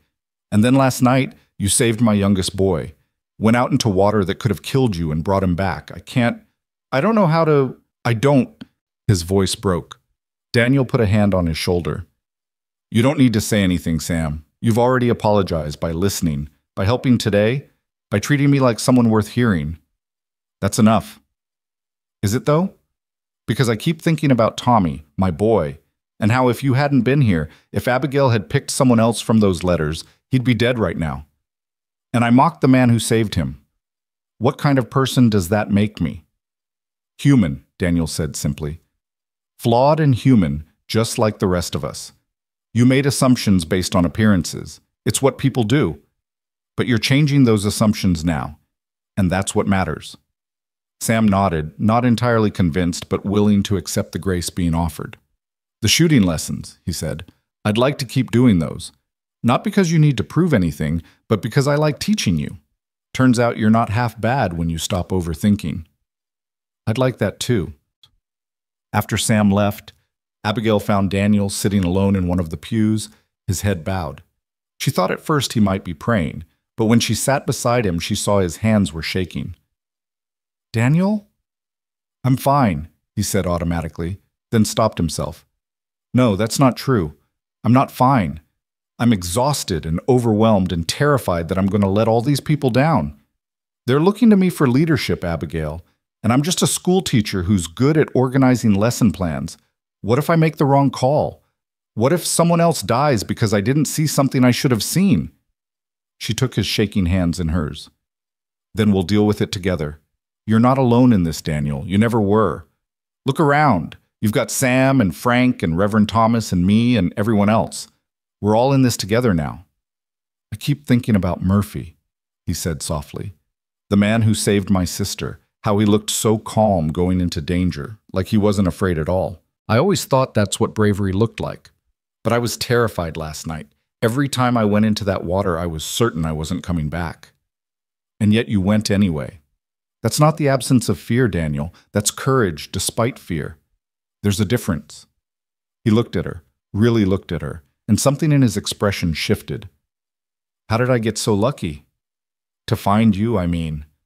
Of all the advertisements I could have answered, all the women I could have written to, somehow I found the one person who sees me clearly and doesn't wish I was someone else. Maybe it wasn't luck, Abigail said. Maybe it was just right. two broken people finding each other at exactly the moment they both needed saving. Are you less broken now? She considered the question honestly. I'm differently broken. The sharp edges have worn down a bit. There's space for something new to grow. What about you? I think I'm learning that I don't have to be Catherine, or Murphy, or Thomas, or anyone else people expect me to be. I can just be Daniel, and maybe that's enough. It's more than enough, she said, and kissed him, the first real kiss they'd shared since that awkward wedding ceremony 3 months ago. It was tender and exhausted and tasted like mud and hope in equal measure. The next week was a blur of constant work. They organized salvage crews that picked through ruined buildings, sorting what could be saved from what had to be discarded. They established a water distribution system, with volunteers making regular trips to Mrs. Chen's spring. They set up a communal kitchen in the church, pooling resources and preparing simple meals that stretched their limited supplies as far as possible. Daniel was everywhere at once, it seemed. In the mornings, he'd be helping clear debris, his scholar's hands now blistered and scarred from manual labor. In the afternoons, he'd be working on the temporary bridge design, making calculations and sketches while Sam and Frank looked over his shoulder, offering practical insights. In the evenings, he'd teach lessons to the children, because education couldn't stop just because the world had ended, and the kids needed normalcy as much as they needed food. And somehow, in between all of that, he found time to sit with the grieving. He spent an hour with old Mrs. Patterson's sister, who'd come from Denver to claim the body, just listening to stories about the woman he'd barely known. He helped the Morrison family plan a memorial service for the twins. He wrote letters to distant relatives on behalf of those who'd lost loved ones, his careful handwriting turning tragedy into words that might offer some small comfort. "You're going to burn yourself out," Abigail told him one night, watching him fall asleep mid-sentence while reviewing supply inventories. "Can't stop," he mumbled. Too much to do. The town survived for decades before you got here. It'll manage if you rest for 8 hours. But even as she said it, she knew it wasn't entirely true. The town had survived, yes, but it had never thrived. It had simply existed, a collection of individuals all struggling separately through the harsh frontier life. What Daniel was building now, or helping them build, was something different. A real community, bound together by shared trauma and shared purpose. The writers they'd sent to Denver returned with unexpected news. The territorial governor, hearing about the flood, had authorized emergency funds for Larkspur's reconstruction. Not a fortune, but enough to buy lumber, tools, and supplies. Even more surprisingly, 3 newspapers in Denver had run stories about the disaster, and donations were pouring in from strangers who'd been moved by accounts of the town's survival. "Look at this," Reverend Thomas said, spreading out a copy of the Rocky Mountain News on the church table. They interviewed some of the writers. Listen to what Sam told them. "We would have lost half the town if not for Daniel Crane. He organized the rescue, got people to safety, and now he's leading the rebuilding. Man's a hero." Daniel, reading over the Reverend's shoulder, went pale. "I'm not a hero. I just did what anyone would." "But anyone didn't," Frank interrupted. "You did. And Sam's right. We'd have lost a lot more people if you hadn't known what to do. So get used to it, Crane. You're a hero whether you like it or not." The attention made Daniel visibly uncomfortable, but it had practical benefits. More donations arrived. Volunteers from neighboring towns came to help with reconstruction. A civil engineer from Denver showed up offering to consult on the bridge design free of charge. When he saw Daniel's sketches, he actually whistled in appreciation. "This is good work," the engineer said. "Really good. Where'd you learn this?" "Books, mostly, and some practical observation during a summer internship." "Well, your books taught you well. This design would work, and it'd be stronger than what you had before. You considered using stone pilings instead of wooden posts? Would last longer, handle flooding better." "I thought about it, but stone's expensive and we'd need skilled masons." "I know some people. Let me make some inquiries. Might be able to get materials donated if I can sell them on the story." And so the bridge began to rise again, this time built properly. Stone pilings anchored deep into the creek bed, timber beams designed to flex with water pressure rather than resist it. Cross-bracing that distributed weight evenly. Daniel worked alongside the construction crews, his theoretical knowledge combined with Sam's practical experience, creating something that neither could have built alone. The town changed as they worked. Slowly, almost imperceptibly at first, the mockery that had defined Daniel's first months in Larkspur faded away. People stopped making jokes about the mail-order husband with his violin and his books. Instead, they started asking his opinion on things. Should they rebuild the school in the same location or move it to higher ground? What was the best way to prevent contamination of the water supply? How should they organize shifts for the communal kitchen? Daniel answered every question thoughtfully, never pretending to know more than he did, always willing to say, "I don't know, but let's figure it out together." And in that humility, that willingness to learn alongside people rather than talk down to them, he earned something more valuable than respect. He earned trust. Emma flourished under his attention. She'd started calling him Papa Daniel, not replacing her father, but adding a new father to her heart. He taught her advanced arithmetic, geography, Latin. He encouraged her natural curiosity, answering her endless questions with patience even when he was exhausted. When she asked why the flood happened, he didn't give her simple platitudes about God's will. He explained about weather patterns, topography, how human choices like poor bridge maintenance contributed to natural disasters. "So it's not that God was angry?" she asked. "I don't think so, sweetheart. I think it's just that water follows laws of physics, and sometimes those laws create tragedy. But that doesn't mean there's no meaning in it. Sometimes the meaning comes from how people respond, how they help each other, how they rebuild. Like you helped everyone."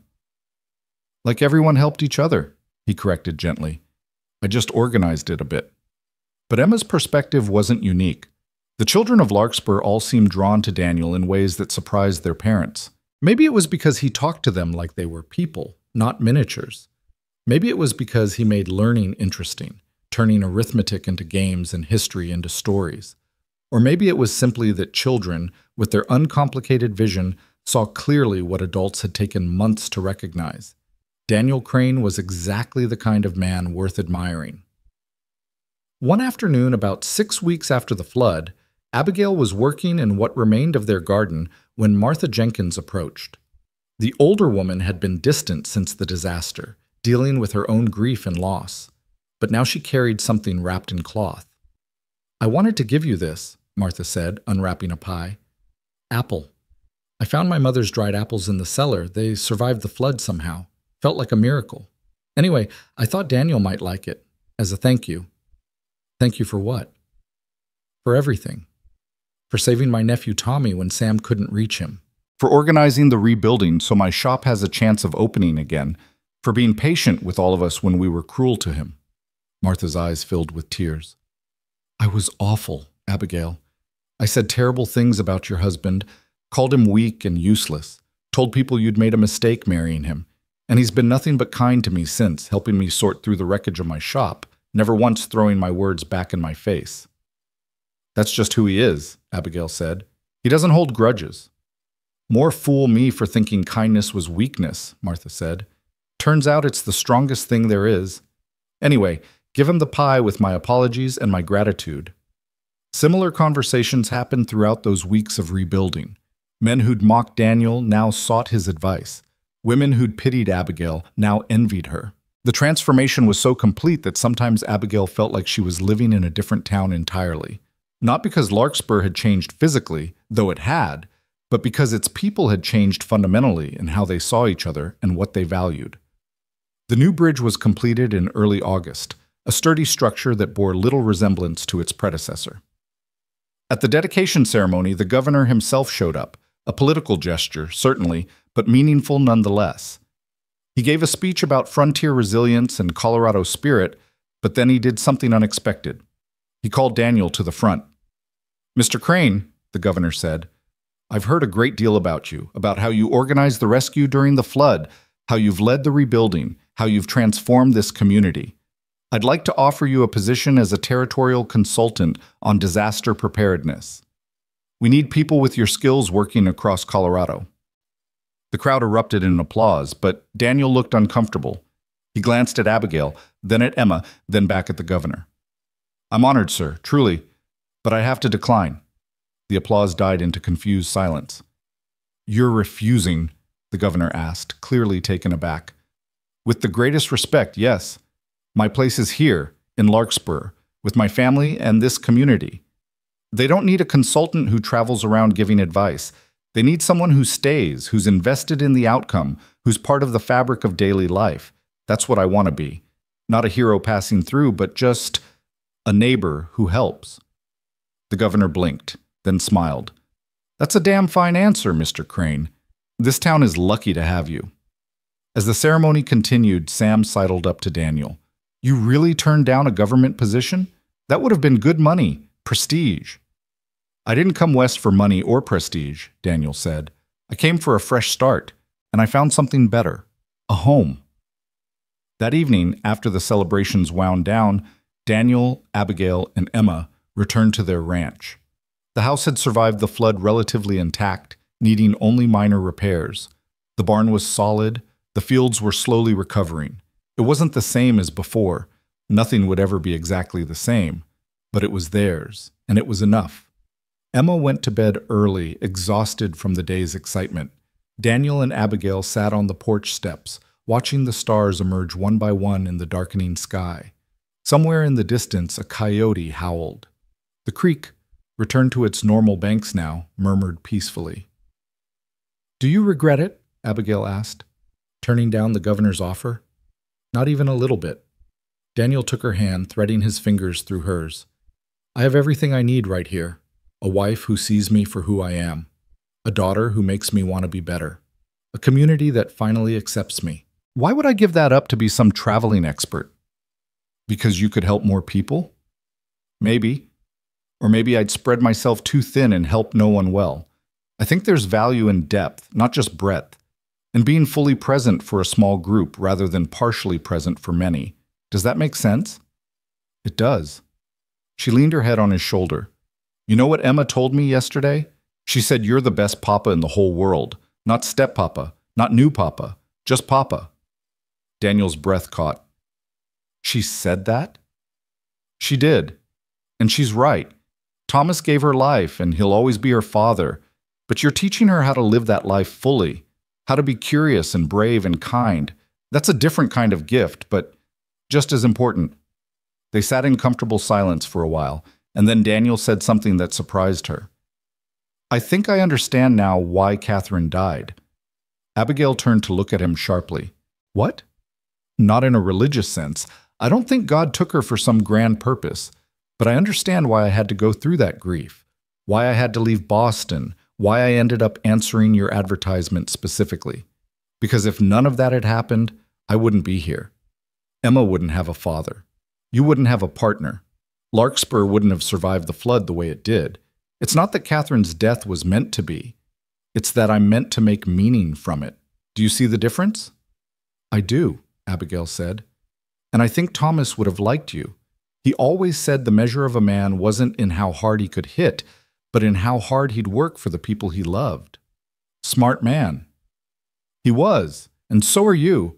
Different kinds of smart, but both valuable. Daniel pulled out his violin then, the instrument he'd barely touched since the flood, too busy with practical matters to indulge in music. He tuned it carefully, the familiar notes floating into the evening air, and then he played. Not something mournful this time, but something hopeful. A folk melody that spoke of hard work and good harvests, of children laughing and communities thriving. The kind of music that celebrated the small, vital joys of everyday life, rather than grand tragedies or dramatic triumphs. Abigail closed her eyes and listened, and in that moment she understood something fundamental. Daniel would never be the rough cowboy she'd thought she needed when she placed that advertisement. He would never be loud or aggressive or traditionally strong, but he was something better. He was steadfast. He was thoughtful. He was brave in the quiet way that mattered most. The kind of brave that showed up day after day, doing what needed doing, caring when it would be easier not to. The mail-order husband everyone had laughed at had become the man nobody could do without, not through force or swagger, but through patience and principle, and the stubborn belief that kindness wasn't weakness. It was the foundation everything else was built on. And in a town that had learned that lesson the hardest possible way, Daniel Crane was no longer a laughingstock. He was simply what he'd always been underneath the mockery and doubt.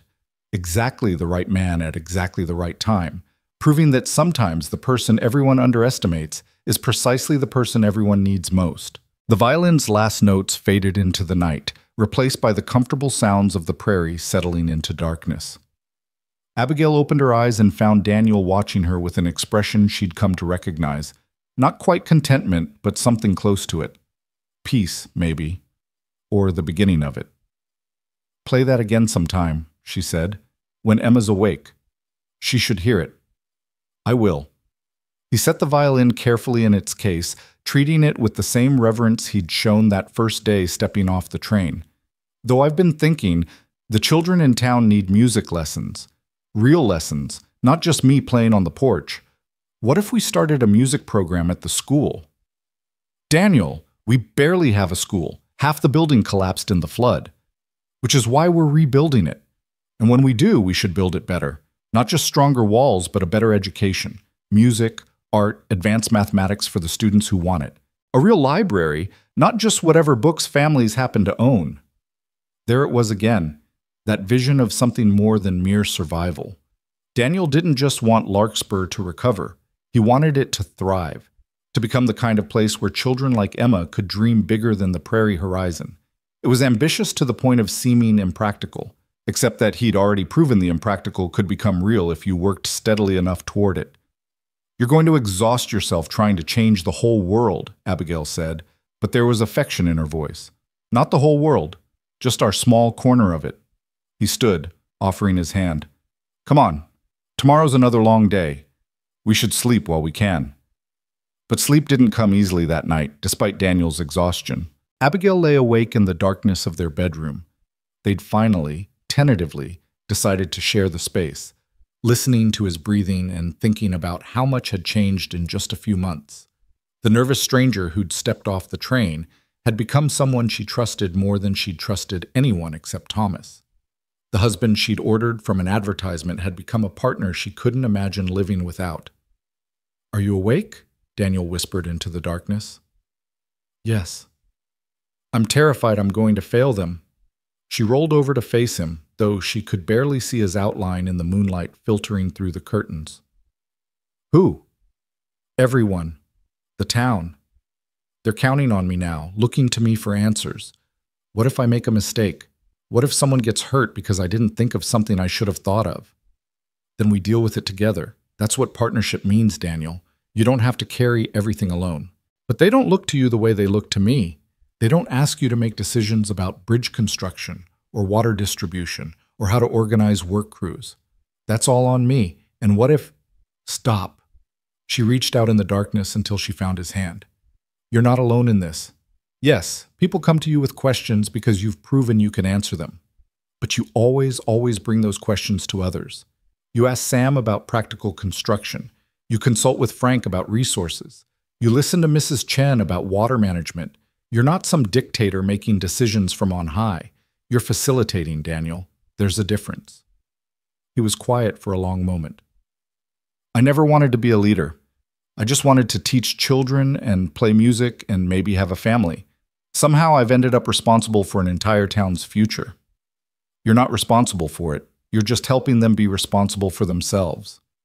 And you're doing it well. Look at how much has changed since the flood.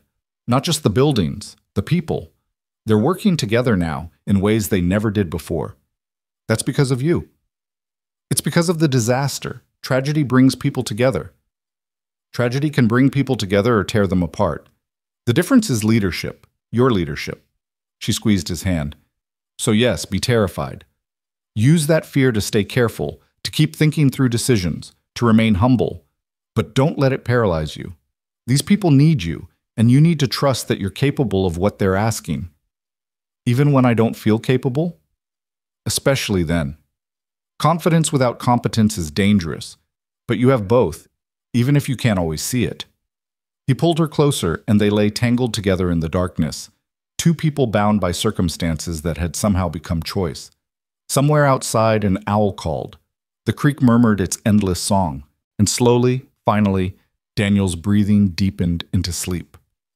August turned to September, and with it came the hard work of preparing for winter. The destroyed homes needed to be rebuilt or replaced before the first snow. Gardens needed to be replanted with fall crops that might still yield something before frost. Firewood needed to be cut and stacked. Food needed to be preserved. The list of tasks seemed endless, but the town had developed a rhythm now, a system of cooperation that made the impossible merely difficult. Daniel's role evolved as the immediate crisis faded into long-term recovery. He was no longer just organizing rescue efforts or designing bridges. Now he found himself mediating disputes, teaching classes, planning for futures that extended beyond the next meal or the next day. The school reopened in a temporary building, actually just a large tent donated by the territorial government, and Daniel resumed teaching, though his student body had grown considerably. Word had spread about the quality of his instruction, and families from surrounding homesteads began sending their children to Larkspur specifically to study with him. "You've become quite famous," Reverend Thomas told him one Sunday after services.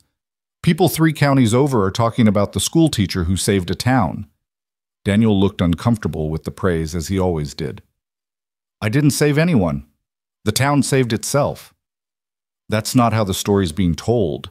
And stories matter, Daniel. They shape how people understand the world. Right now, the story of Larkspur is about a community that came together under good leadership. That's a powerful narrative, especially out here where everyone's struggling to survive. I just hope the reality lives up to the story. But the reality was proving more complex than any simple narrative could capture. Not everyone in Larkspur had embraced the changes the flood had forced upon them. A few families, particularly those who'd lost the most, were talking about leaving. The Morrison parents, grieving their twins, couldn't bear to stay in a place that reminded them of loss. 2 other families whose homes had been completely destroyed saw no path to recovery and were planning to move to Denver or further west. Daniel met with each family privately, never trying to convince them to stay against their will, but making sure they knew their options and had the resources to make informed choices. He helped the Morrisons sell their land at a fair price, even connecting them with buyers in Denver. He wrote letters of recommendation for those seeking work elsewhere. And when they left, he stood with others at the station watching the train carry away pieces of the community they'd fought to preserve. "It feels like failure," he told Abigail that night. "We survived the flood, rebuilt the town, and still we're losing people." "Not everyone can stay," she said gently. "The grief is too much for some. That's not your failure, Daniel. That's just human nature." "But what if more leave? What if we rebuild everything only to have it become a ghost town?" "Then we adjust. But look around. For every family leaving, there's another one staying because of what you've built here. The school alone is bringing people in. Mrs. Chen told me yesterday that 2 new families have inquired about settling in Larkspur specifically because they heard about the quality of education. That wouldn't have happened before." She was right, though Daniel struggled to see it clearly. The town was changing, yes, but change meant uncertainty. Some days it felt like they were building a better future. Other days it felt like they were just delaying an inevitable collapse. The crisis came in late September, from a direction no one had anticipated. It started with Pete Parker riding into town at full gallop, his horse lathered and his face pale with fear. He found Daniel at the school, teaching a mathematics lesson to a dozen students ranging from Emma's age to teenagers nearly grown. "Daniel!" Pete burst through the tent flap. "We need you at the Parker Ranch, now!" Daniel looked up from the chalkboard where he'd been demonstrating long division. "What's wrong?" "Sam, he's been shot." The tent erupted in gasps and questions, but Daniel was already moving. He grabbed his medical bag, he'd restocked it from donations after the flood, and turned to his oldest student, a 17-year-old named James.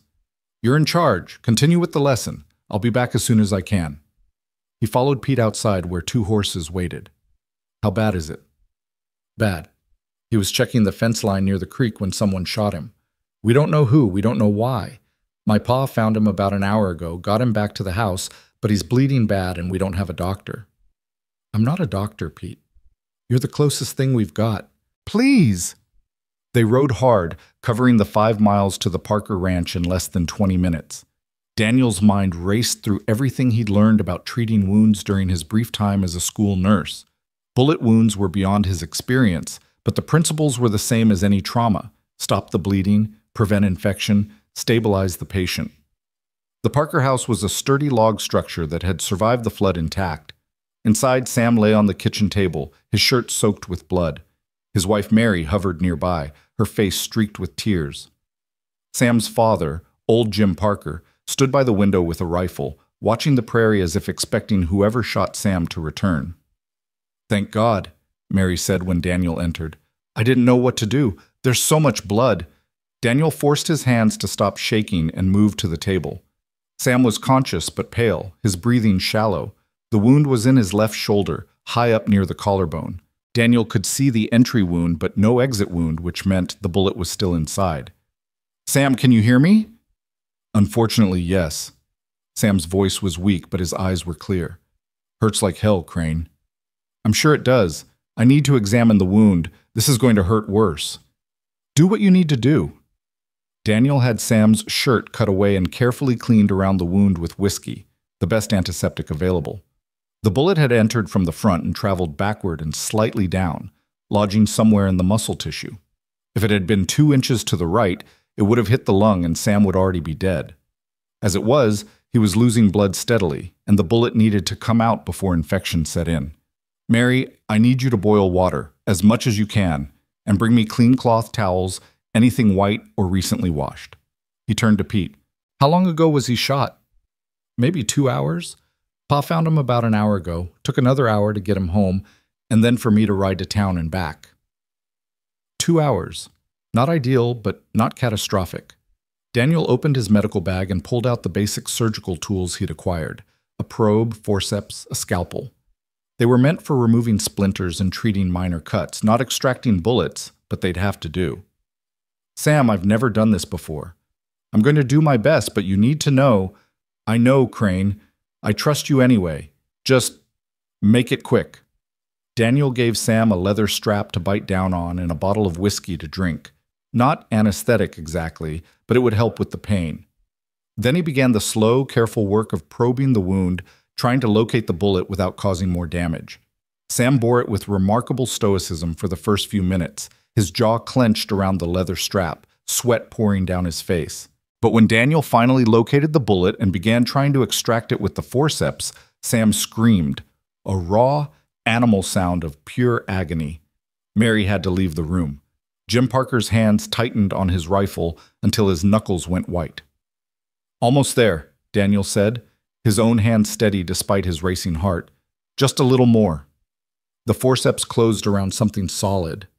Daniel pulled, slowly, carefully, feeling resistance. The bullet was lodged in muscle tissue and didn't want to come free. He adjusted his angle, pulled again, and suddenly it was out. A misshapen piece of lead that had been designed to end Sam Parker's life. "Got it," Daniel said, and Sam passed out immediately, his body finally giving up the fight to stay conscious. Daniel worked quickly now, cleaning the wound thoroughly, packing it with clean cloth, stitching it closed with sutures from his medical bag. The stitching wasn't pretty. His hands were shaking now that the immediate crisis was over, but it was functional. Finally, he bandaged the shoulder tightly to prevent more bleeding. "He'll need to rest for at least 2 weeks, Daniel told Mary and Jim when he was finished. "Maybe longer. The wound needs to heal from the inside out. Watch for signs of infection, fever, red streaks spreading from the wound, unusual swelling. Change the bandages daily using boiled water. And for God's sake, don't let him get on a horse or do any heavy labor. His shoulder needs time." "Will he live?" Mary asked. "If infection doesn't set in, yes. He's strong, and the bullet missed anything vital, but the next few days are critical." Jim Parker finally spoke, his voice rough with emotion. "Thank you, son. You saved his life." "I just removed a bullet. His body has to do the actual saving." "Still, thank you." Jim paused, then added, "There's something else we need to discuss. Whoever shot Sam is still out there. This wasn't an accident. The shot came from too far away, and there's no reason for anyone to be shooting near our property. Someone targeted my boy." The implication settled over the room like a heavy blanket. If Sam had been deliberately attacked, then they had a larger problem. Crime was rare in Larkspur. The community was too small, everyone too visible, for serious wrongdoing to go unnoticed. A shooting meant either an outsider or something dark festering beneath the town's surface. "We need to tell Frank," Daniel said. Frank Hollister, in addition to running the hardware store, served as Larkspur's informal lawman. And we need to figure out who did this and why. I have some ideas about the who, Jim said darkly. There's a homesteader who's been squatting on the land the flood carved through. Used to be Pete's claim, but the creek changed course, and now the territory says it's unowned. This homesteader, fellow named Brennan, he's been trying to establish rights to it. Sam told him yesterday that we were disputing the claim. They argued about it. An argument's a long way from attempted murder. You haven't met Brennan. He's a hard man. Came from Missouri after some trouble there. Won't say what kind of trouble, which tells you everything you need to know. Daniel considered this. Still, we can't accuse someone without evidence. Let me talk to Frank. We'll figure this out properly. He rode back to town as the sun was setting, exhausted and shaken. His hands still smelled like blood despite washing them thoroughly at the Parker Ranch. He'd saved Sam's life, probably, but the reality of what that meant was only now sinking in. He'd performed surgery, actual surgery, with tools meant for splinters. If he'd made a mistake, if his hands had slipped, if he'd cut the wrong thing, Sam would have bled out on that kitchen table. Abigail met him on the porch when he arrived home, took one look at his face, and pulled him into her arms without a word. He stood there, letting her hold him, letting himself shake now that no one was watching, letting the fear and adrenaline drain away. "Is he alive?" she finally asked. "For now, the bullet's out. If infection doesn't kill him, he should recover. You did good, Daniel." "I got lucky. I've never removed a bullet before. I was guessing half the time, just hoping I didn't kill him myself. But you didn't. You saved him. And now you need to eat something and rest." But rest would have to wait. Within an hour, Frank Hollister arrived with Reverend Thomas and 3 other men, all wanting to know what happened and what should be done about it. Daniel recounted the story, including Jim Parker's suspicions about Brennan. "I know Brennan," Frank said, his face grim. "Showed up about a month after the flood, claimed he was looking for a fresh start. But there's something off about him. Keeps to himself, won't look you in the eye. Always seems angry about something." "That doesn't make him a shooter," Daniel pointed out. "Lots of people are antisocial. It doesn't mean they're criminals." "So what do we do?" Reverend Thomas asked. "We don't have real law enforcement here. The nearest marshal is 2 days' ride away. If someone in this town has turned violent, we need to handle it ourselves." The room fell silent as everyone considered the implications. Frontier justice was a delicate thing, necessary sometimes, but too easily corrupted into mob violence. Daniel had read about towns that tore themselves apart with vigilante justice, where accusations became executions and fear replaced order. "We investigate," Daniel said finally, "so properly. We talk to Brennan, ask where he was when Sam was shot, see if his story holds up. We look for evidence, spent shells, footprints, anything that might point to who did this. We don't assume, and we definitely don't act until we're certain." "And if Brennan did it?" Frank asked. "What then?" "Then we hold him until the marshal can collect him. We have a legal system, even out here. We use it. The marshal won't come for weeks. We're supposed to just sit on our hands while a shooter walks free?" "We're supposed to be better than summary execution," Daniel said sharply. "That's what separates civilization from chaos. Yes, it's slower. Yes, it's frustrating, but it's right." The debate continued for another hour, with some men arguing for immediate action and others supporting Daniel's more cautious approach. Eventually, a compromise emerged. They'd investigate, but they'd also post watches around town and the surrounding homesteads. If Brennan was the shooter, he wouldn't get another opportunity. And if someone else was responsible, the heightened vigilance might prevent another attack. Over the next 3 days, Daniel found himself acting as both investigator and diplomat. He rode out to Brennan's claim with Frank and Reverend Thomas, a show of official authority without being overtly threatening. Brennan was exactly as Jim Parker had described, hard-eyed, suspicious, unwelcoming. But his story checked out. He'd been in town the day Sam was shot, multiple witnesses could confirm it, and he had no rifle that matched the caliber of bullet Daniel had removed from Sam's shoulder. "Doesn't mean he's innocent," Frank muttered as they rode away. "Could have hired someone." "Could have, but we have no evidence of that." Daniel was frustrated too, but he refused to let frustration override reason. "We keep looking." They interviewed everyone who'd been near the Parker property that day. They searched for spent shells or tracks or any physical evidence. They asked about strangers passing through town, about grudges or disputes that might have motivated violence. Slowly, painstakingly, they eliminated possibilities. And then Emma, of all people, provided the breakthrough. She was helping organize books in the temporary school when she overheard two older boys talking. "So I heard my pa say that Mr. Henderson's nephew was asking about the Parker land," one boy said. "Something about inheritance rights now that Mr. Henderson's dead." Daniel, overhearing this, felt pieces click into place. Mr. Henderson, the old shopkeeper who died in the flood, had a nephew in Denver, a nephew who'd come to claim his uncle's property and had been angry to discover it was worth almost nothing after the disaster, a nephew who'd been in town the week Sam was shot, staying at Mrs. Chen's boarding house. Within hours, Frank and Daniel had tracked the nephew down. He'd already left Larkspur, but Mrs. Chen confirmed he'd borrowed her late husband's rifle, the right caliber, and had been gone all day on the date of the shooting. When they finally caught up with him 2 days later in a town 30 miles west, he confessed almost immediately. He'd wanted the Parker land because he'd heard it might have silver deposits. He'd shot Sam hoping to scare the Parkers into abandoning their claim. "What happens to him now?" Abigail asked when Daniel returned home, exhausted from 2 days of hard riding. "We turned him over to the territorial marshal. He'll be tried in Denver." Daniel slumped into a chair. "And the Parker land doesn't have any silver. That was just a rumor someone started. He shot a man over nothing." "But Sam's going to live, and the shooter's caught. That's not nothing." "No," Daniel agreed. "But it's been a reminder of how fragile this all is. We built a community, but we're still just a collection of individuals with our own wants and fears.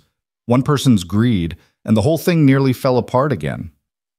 Sam Parker recovered slowly, his shoulder healing over the course of weeks. When he was finally well enough to ride into town again, he went straight to the school to find Daniel. "I owe you my life," Sam said, his left arm still in a sling. "That's a debt I can never fully repay." "You don't owe me anything," Daniel said. "I just did what needed doing." "See, that's the thing about you, Crane. You always just do what needs doing, no matter how hard it is. Saving people from floods, removing bullets, solving crimes. You never stop to ask if something's beyond you. You just try. And sometimes I fail. But mostly you don't. And when you do fail, you learn from it and do better next time."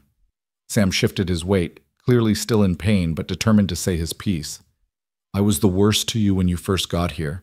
Called you useless, made fun of your violin and your books and your soft hands. I wanted you to fail because it made me feel better about myself. And you never once held it against me. You just kept being decent, kept showing up, kept doing the work. That's taught me more than any shooting lesson ever could." "People deserve second chances," Daniel said. "Third chances, even. We're all just trying to figure out how to be better than we were."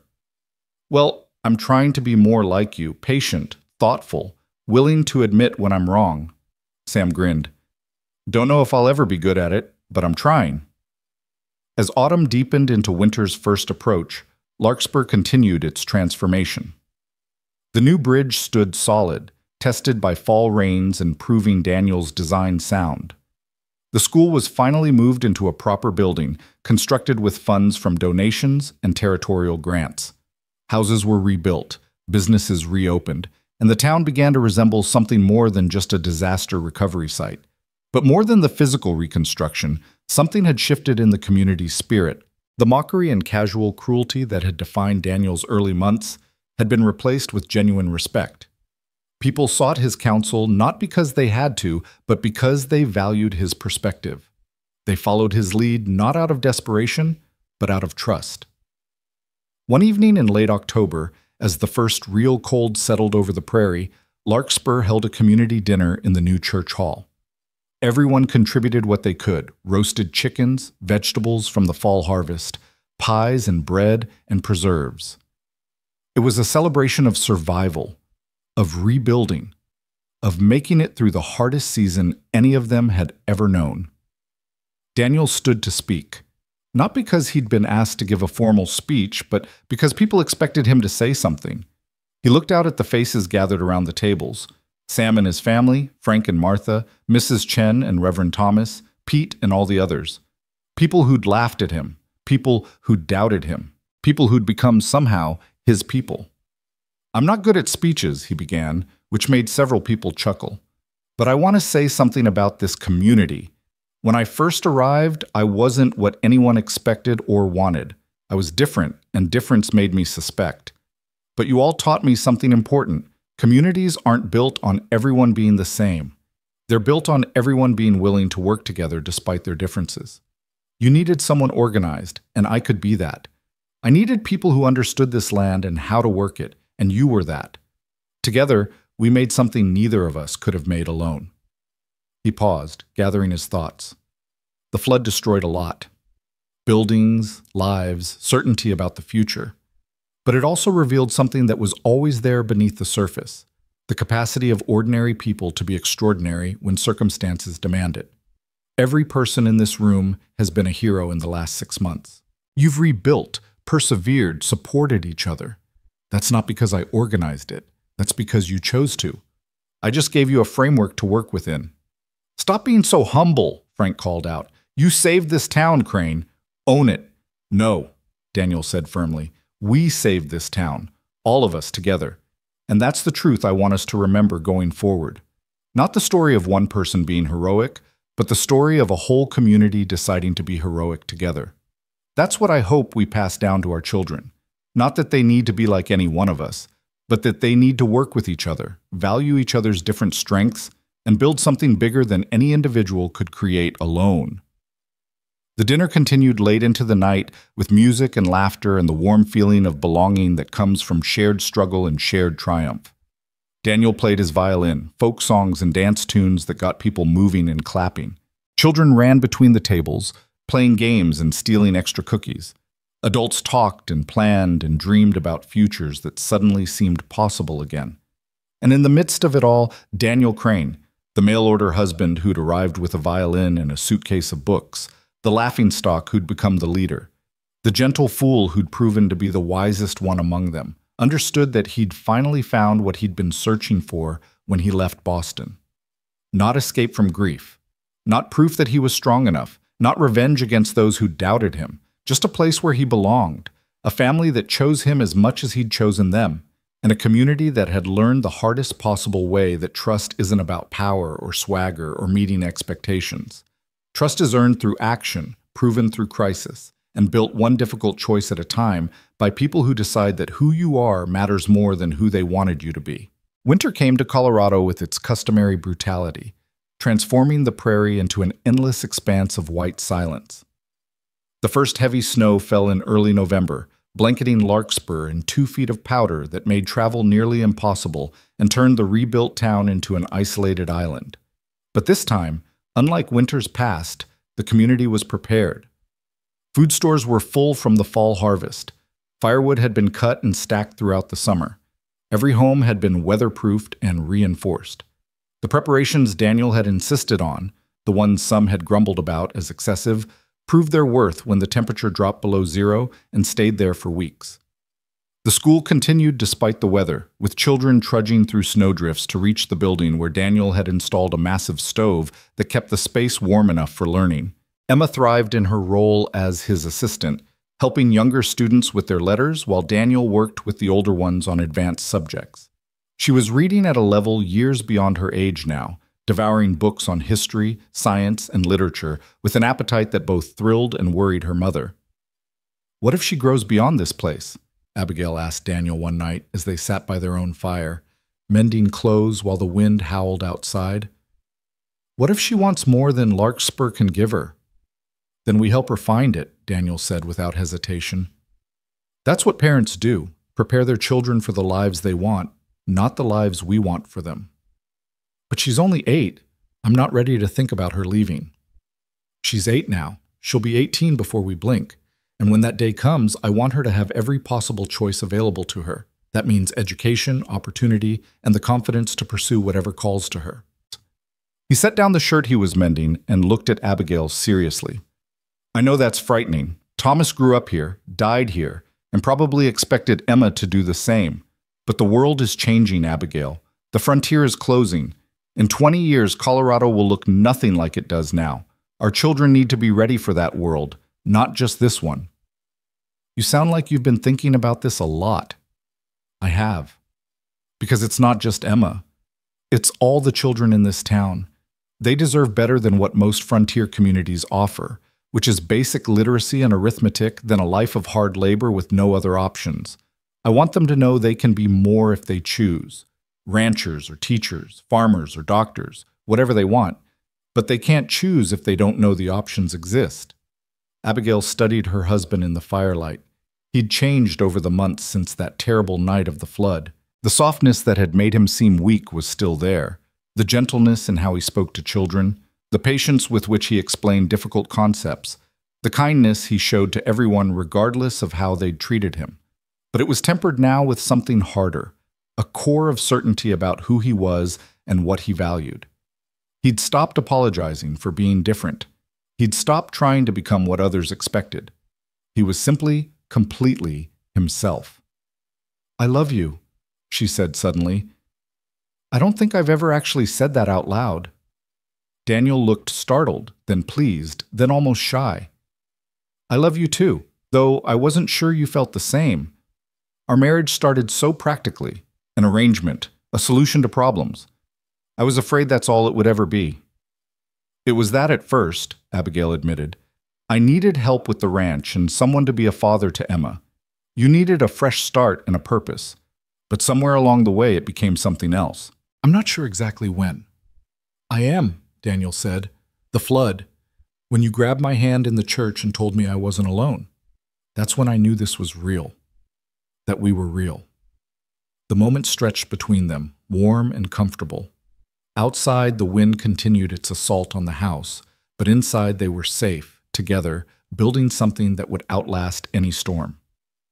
The winter brought unexpected visitors in late December. A delegation from Denver arrived on a clear, bitterly cold day when the roads were finally passable again. The territorial governor, a newspaper reporter, and a representative from the Department of the Interior. They came in a fancy carriage that looked absurdly out of place against the rough frontier buildings, and they came specifically to see Daniel. "Mr. Crane," the governor said, shaking Daniel's hand in front of the school where a crowd had gathered, "I've been hearing remarkable things about what you've accomplished here in Larkspur. The disaster recovery, the community organization, the educational programs you've established. Quite impressive for a school teacher from Boston." Daniel bristled slightly at the condescension in the man's tone, but kept his voice level. "The community accomplished it, Governor. I just helped organize the effort." "Yes, well, that's exactly the kind of modesty we need more of in public service." The governor gestured to his companions. "I'd like to discuss an opportunity with you. Privately, perhaps?" They adjourned to the church, where Reverend Thomas provided coffee and privacy. The governor got straight to the point. "The territory is expanding rapidly. We're expecting statehood within a few years. When that happens, we'll need educated, capable people in positions of authority. People who understand both practical governance and community building. I'd like to offer you a position as regional superintendent of schools. You'd oversee education for this entire district, help establish standards, train other teachers. The pay is good, the position is prestigious, and you'd have real influence over the future of Colorado's children." Daniel listened carefully, then asked the question the governor probably wasn't expecting. "Would I have to leave Larkspur?" "The position is based in Denver. You'd travel throughout the region, of course, but your primary residence would need to be in the capital." "Then I'm afraid I have to decline." The governor's carefully maintained political smile slipped. "Mr. Crane, perhaps you don't understand the significance of what I'm offering. This is a chance to shape education for thousands of children, not just the few dozen in this small town. Your ideas about advanced curriculum, about making education accessible to all students regardless of background, those could become policy across the territory." "I understand completely, Governor, and I appreciate the offer. But my place is here, with this community, with my family. I can do more good working deeply with people I know and care about than spreading myself thin trying to influence people I'll never meet." The newspaper reporter, who'd been scribbling notes throughout, looked up with interest. "That's a remarkable statement, Mr. Crane.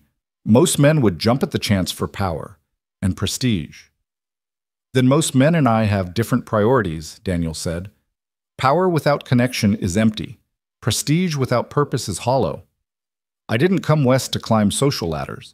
I came to build a life, and that's what I'm doing. The governor tried several more angles of persuasion, but Daniel remained firm. Finally, frustrated but grudgingly respectful, the delegation left. The reporter stayed behind for a few minutes, asking questions for the article he was writing. "Can I ask you something off the record?" the reporter said as he was packing up his notes. "Why do you really stay? A man with your education, your capabilities, you could do anything, be anyone. Why tie yourself to a tiny frontier town that most people have never heard of?" Daniel considered the question seriously, because size doesn't equal significance. Every person in Larkspur knows my name, and I know theirs. I know their children, their struggles, their dreams. When I make a decision about curriculum, I see its impact immediately in the faces of students I teach every day. When I help organize community projects, I see the results in neighbors I care about. That direct connection, that immediate accountability, you can't get that working from an office in Denver, no matter how much influence you have on paper. "That's going to make a hell of a quote," the reporter said, grinning. "The man who turned down power for purpose. People will eat that up." "I'd rather you not print that, actually. This town has had enough attention. We're just trying to live our lives." But the story ran anyway, appearing in papers across Colorado and even being picked up by Eastern publications. For a few weeks, Larkspur found itself famous again, not as the disaster town that survived, but as the place where the school teacher chose community over career. Letters arrived from readers, some praising Daniel's decision, others calling him a fool for wasting his talents. Emma read the articles with wide eyes, struggling with some of the bigger words but getting the general sense. "Papa Daniel, it says here you could have been important. Did you really say no?" "I said no to being important in Denver," Daniel corrected gently. "I didn't say no to being important to you, to your mother, to the students I teach, and the neighbors I help. That's the kind of importance that matters to me." "But you could have changed things for everyone." "Could have, maybe.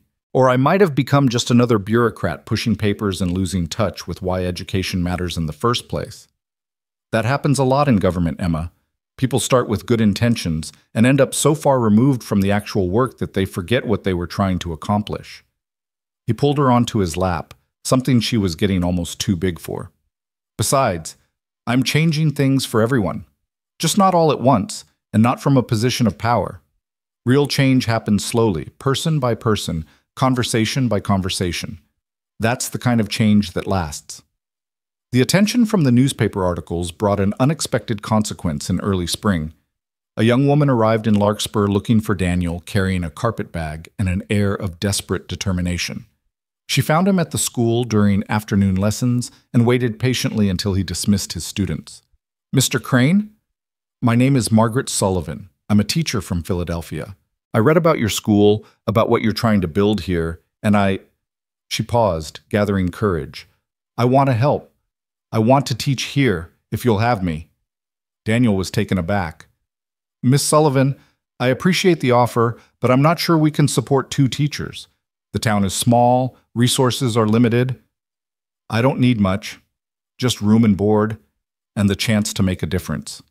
I've been teaching in Philadelphia for 3 years, and it's soul-crushing. 60 children in a classroom, no supplies, administrators who care more about discipline than learning.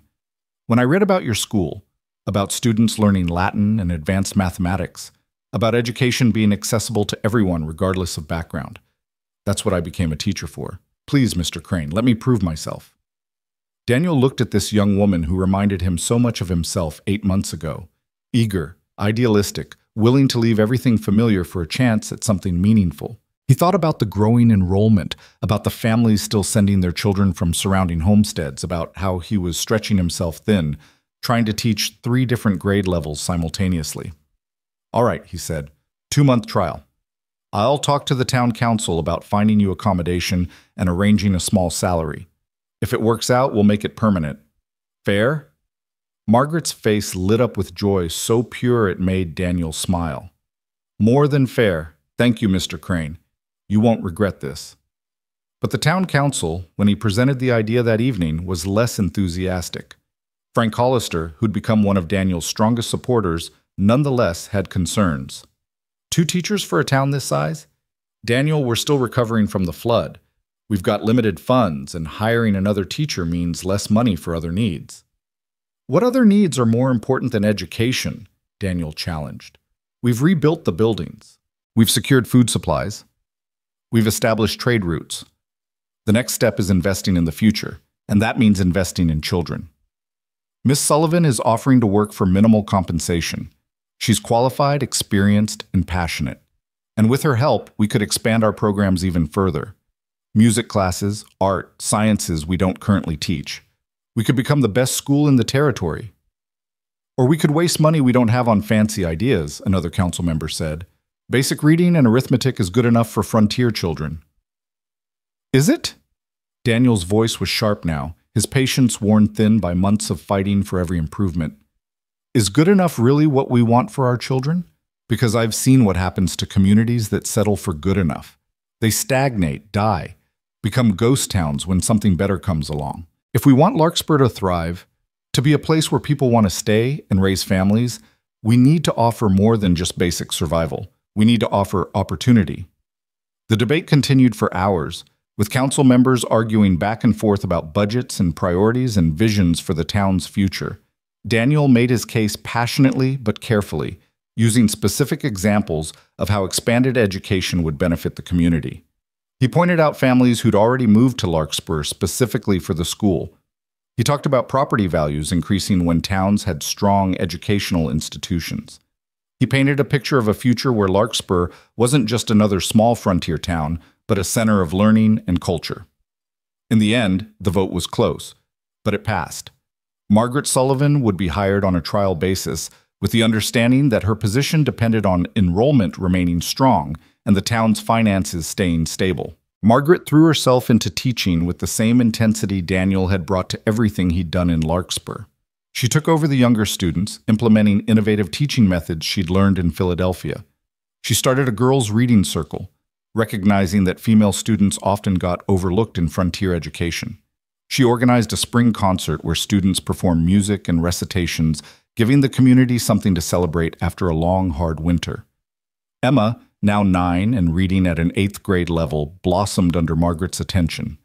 The two formed a bond that Abigail watched with mixed emotions. Pride that her daughter had such an excellent mentor, but also a twinge of jealousy and worry about Emma growing beyond the simple ranch life. She talks about Philadelphia now, Abigail told Daniel one evening.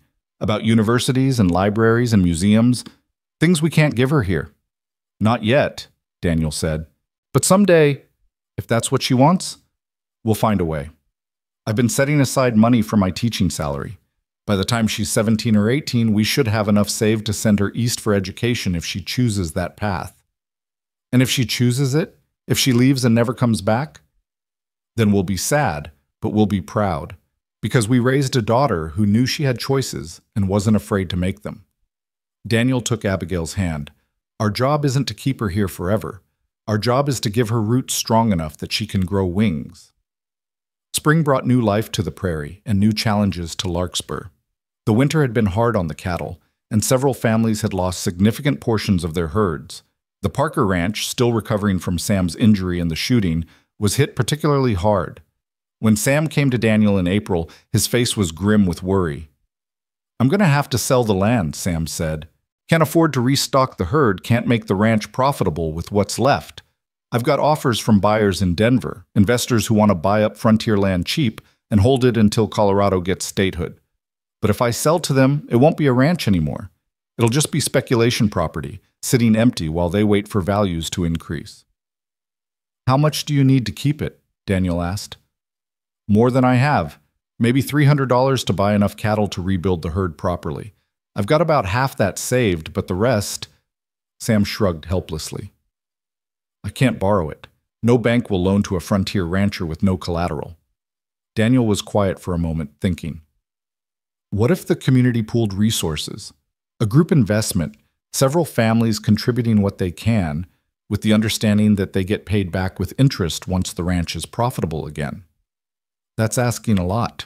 Why would anyone risk their money on my ranch? Because your ranch failing affects everyone. If outside investors start buying up land around here, they'll drive up prices and push out the people who actually want to live and work here. We need to keep Larkspur in the hands of people who care about Larkspur. That's worth investing in. Daniel presented the idea at the next town meeting, framing it as community preservation rather than charity. He'd done the mathematics, calculated reasonable interest rates, projected timelines for repayment, but more importantly, he'd talked to people individually beforehand, gauging interest, building support, ensuring the proposal wouldn't be a surprise. The response surprised even him. Not just a few families, but over 20 households pledged money, some as little as $5, others contributing $50 or more. Mrs. Chen offered $100, saying her boarding house was thriving because of the families moving to Larkspur for the school, so she wanted to invest in keeping those families here. Frank Hollister contributed $75. Even some of the families who'd been hardest hit by the flood managed to spare something small.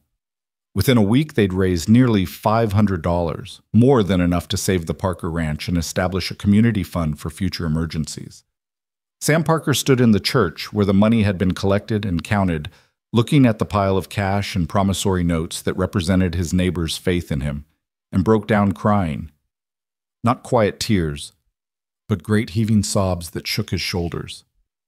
"I don't deserve this," he managed to say. "I was cruel to so many of you. I mocked Daniel when he first got here. I haven't always been a good neighbor. Why would you do this for me?" "Because that's what communities do," Daniel said quietly. "They support each other, especially during hard times. You've changed, Sam. You've grown. And even if you hadn't, even if you were still the man who mocked me at the train station, you'd still be part of this community. We don't abandon our own." The investment paid off. Sam restocked his herd and implemented new ranching techniques Margaret had researched from agricultural journals. By fall, the Parker Ranch was not just surviving, but thriving. Sam began making payments to his investors ahead of schedule, his pride demanding he prove their faith in him was justified. But more importantly, the cooperative investment established a precedent. When other families faced hardships, the community had a model for helping without reducing anyone to charity. It was support with dignity, assistance with accountability. Daniel's influence again, though he never took credit for it. He just facilitated, organized, helped people see possibilities they hadn't imagined. The summer brought another challenge that would test everything Daniel had built. A fever outbreak hit Larkspur in July, spreading through the children first and then to adults. It started with the Baker twins, who came to school flushed and complaining of headaches. By the next day, 5 more children were sick. Within a week, half the town was affected.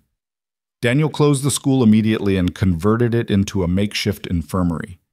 He'd been reading medical journals all winter, one of his many ongoing self-education projects, and recognized the symptoms as possibly scarlet fever. It was the disease that had killed his fiancée, Catherine, and the irony wasn't lost on him. The illness that had driven him west was now threatening his new home. He organized the response with the same methodical precision he'd brought to the flood recovery.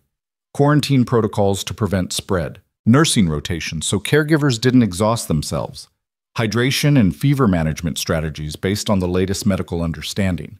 He sent riders to Denver for a doctor, though he knew it would take days for help to arrive. Emma caught the fever despite Abigail's best efforts to keep her isolated. Daniel found his daughter burning with fever, her throat so swollen she could barely swallow, and felt terror crash over him like the floodwaters had months before. "Not her, please, not her." "I'm scared, Papa Daniel," Emma whispered, her voice raw and painful. "I know, sweetheart. I'm scared too. But we're going to fight this together, all right? You're strong. Your body knows how to heal. We just need to help it along." He bathed her forehead with cool water, gave her small sips of liquid, even though swallowing hurt, sat with her through the night when the fever made her delirious, and calling for her first father. Abigail worked herself to exhaustion caring for Emma and helping with other sick children. Margaret took charge of organizing meals for families too ill to cook.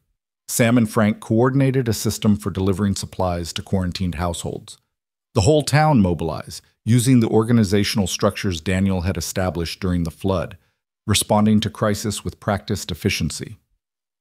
3 children died. The Morrison family lost another child, their youngest daughter, only 6 years old. Old Jim Parker succumbed to complications from the fever. Mrs. Patterson's sister, who'd moved to Larkspur after the flood to be closer to family, passed away peacefully in her sleep after 3 days of illness. Each death hit the community hard, but especially the children. Daniel found himself conducting funeral services, not because he was clergy, but because Reverend Thomas had also fallen ill, and people trusted Daniel to find the right words. He stood in the cemetery on a hill overlooking Larkspur and tried to articulate grief and hope in the same breath. "We've lost too many this year, he said at the Morrison girls' funeral. "The flood, the violence, and now this sickness. It feels sometimes like the universe is testing us, asking how much we can endure before we break. But look around at who's standing here today. Look at the faces of your neighbors. We're still here, we're still together, and that matters more than you might think." He paused, gathering his thoughts. These deaths aren't meaningless. They're tragic, they're heartbreaking, and they're unfair. But they remind us why community matters, because we can't face these losses alone. We need each other to share the burden, to remember the people we've lost, to help each other keep living when living feels impossible. That's not a small thing. That's everything. Emma survived. Her fever broke after 4 agonizing days, and she began the slow process of recovery. Daniel sat beside her bed, holding her hand, and let himself cry for the first time since Catherine had died. Not just for Emma, but for everyone he'd lost, everyone the community had lost, all the grief he'd carried for so long without releasing it. "Why are you crying?" Emma asked weakly. "I'm going to be okay. I know you are. These are happy tears, relief tears. I was terrified, and now I don't have to be any more tears." "You're weird, Papa Daniel." "Yes," he agreed, smiling through the tears. "Yes, I am, and I'm very glad you're here to witness my weirdness." By August, the fever had run its course. The doctor from Denver arrived too late to do much good, but he confirmed that Daniel's protocols had been appropriate and probably prevented more deaths. He also offered Daniel a position as a medical assistant, which Daniel declined with the same reasoning he'd given the governor. His place was in Larkspur, with his people. As fall arrived again, marking a full year since Daniel had stepped off the train, Larkspur held a harvest celebration that doubled as a memorial for everyone lost during the terrible year. The new cemetery on the hill held 23 graves now, 8 from the flood, 3 from the violence that followed, 12 from the fever. Too many losses for such a small community. But the celebration was about more than grief. It was about survival, resilience, transformation. The town had been tested by every disaster the frontier could throw at it, and it had not just survived, it had emerged stronger, more unified, more certain of its identity and purpose. Daniel stood with Abigail and Emma at the edge of the celebration, watching people dance and eat and laugh, with the particular intensity of those who faced death and chosen life anyway. His violin was in his hands, ready to play when called upon, but for now he was content to simply observe. "Happy?" Abigail asked, leaning into his side. "Yes," he said, surprising himself with the simple truth of it. Not in spite of the hardships, but somehow because of them. Does that make sense? Perfect sense. Hardship reveals character. It showed us who we really are. And apparently we're the kind of people who help each other. That's worth being happy about. Margaret approached them. Her face flushed from dancing with Pete Parker, a development that had the town's gossips working overtime. "Daniel, they're asking for music. Will you play?" He would. He always did. But before he moved toward the makeshift stage, he turned to Abigail one more time. "I have something to tell you about the future." She looked concerned. "What is it?" "Sam's been talking to me about expanding the school, building an actual schoolhouse, big enough for more students with separate rooms for different subjects. And there are 3 more families moving to Larkspur specifically for the education. We're growing, Abigail, not just surviving anymore, but actually growing." "That's wonderful news. Why do you look worried?" "Because growth means change, and change is always scary. What if we grow too fast? What if we lose the sense of community that makes this place special? What if—" She put a finger to his lips, stopping the spiral of worry. "Daniel Crane, you organized a disaster response, solved a shooting, survived a fever outbreak, and transformed a town full of strangers into a real community. I think you can handle some growth. Besides, you won't be doing it alone.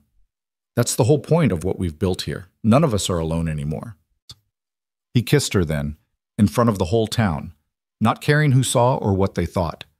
When they broke apart, Emma was making exaggerated gagging sounds while grinning broadly, and several people were applauding. "Get up there and play, Crane," Frank called out. "Some of us are trying to dance." Daniel climbed onto the stage and raised his violin. "What shall we play?" "Something happy," Emma called, the same request she'd made that first day, a lifetime ago. So he played. Folk songs and dance tunes, melodies from Boston and new compositions he'd written here in Colorado, music that spoke of sorrow and joy and the complicated beauty of lives fully lived. People danced, children ran and played, and the sun set behind the mountains in its typical dramatic fashion, painting everything gold and orange and pink. As darkness fell and lanterns were lit, casting warm pools of light across the celebration, Daniel played one final song.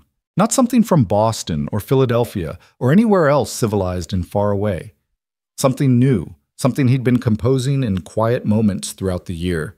A song about a town that had been broken and rebuilt itself stronger. A song about people learning to trust each other despite their differences. A song about a home that wasn't where you were born, but where you chose to belong. When the last note faded, there was a moment of profound silence.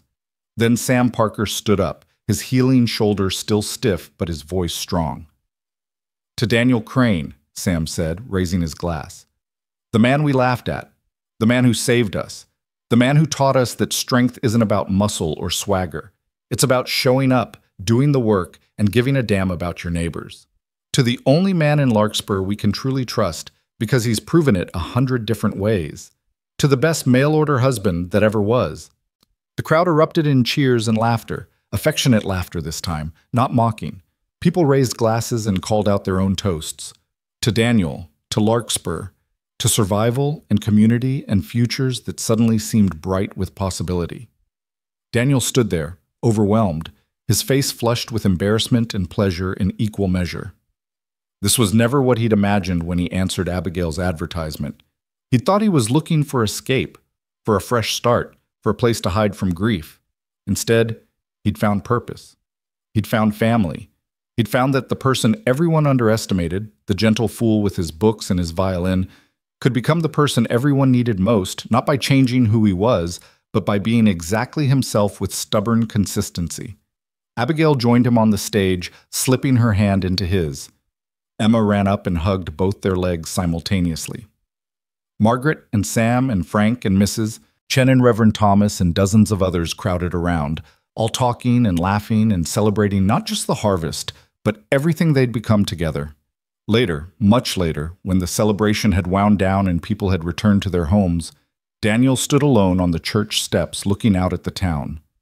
Larkspur at night was beautiful in its simplicity. Wooden buildings, lamplight in windows, stars so bright they seemed close enough to touch. A small town in a big territory, insignificant on maps, unknown to most of the world. But to Daniel, it was everything. This was where he'd learned that running from grief didn't work. You had to walk through it. This was where he discovered that being different wasn't a weakness, but a strength, as long as you had the courage to be authentically yourself. This was where strangers had become neighbors, neighbors had become friends, and friends had become family bound not by blood, but by choice and shared struggle. He heard footsteps and turned to find Abigail approaching with a blanket wrapped around her shoulders. "Thought you might be cold out here." "Just thinking." "About what?" "About how I came here expecting to start over. But you can't really start over. You can only move forward, carrying everything you were and everything you've been through, hoping it adds up to something meaningful." "And does it? Add up to something meaningful?" Daniel looked at his wife, thought about Emma asleep inside the church where they'd left her with Margaret while they helped clean up. He thought about the students he taught, the neighbors he'd helped, the community he'd somehow become central to despite never seeking that role. He thought about Catherine and Thomas, the people they'd loved and lost, and how those losses had somehow led to this, two broken people finding each other and building something whole. "Yes," he said finally, "it adds up to everything." They stood together in the darkness, watching Larkspur settle into sleep, and Daniel understood with absolute certainty that he'd found what he'd been searching for. Not escape, not redemption, not proof of worth or strength or capability, just home, just belonging, just the profound, simple truth that sometimes the person everyone laughs at becomes the person everyone trusts, and sometimes a mail-order husband shows up with a violin instead of a rifle and ends up being exactly what everyone needed all along. The Colorado wind blew cold across the prairie, carrying the scent of approaching winter and the promise of spring beyond. The stars wheeled overhead in their ancient patterns, indifferent to human struggle and human triumph. And in a small town called Larkspur, Daniel Crane, teacher, organizer, reluctant leader, trusted neighbor, went inside with his wife to sleep soundly, knowing that tomorrow would bring new challenges and new opportunities to be exactly who he was, which turned out to be exactly enough. The mail-order husband everyone had mocked had become the man nobody could do without. And in that transformation, in that proof that gentleness could be stronger than force and kindness more powerful than swagger, Daniel had given Larkspur something more valuable than survival. He'd given them hope that they could be better than they'd been. And in doing so, he'd become the one man they could trust completely, not because he was perfect, but because he'd shown them, again and again, that showing up with authenticity and compassion and stubborn determination to do right by your community was the truest strength anyone could possess.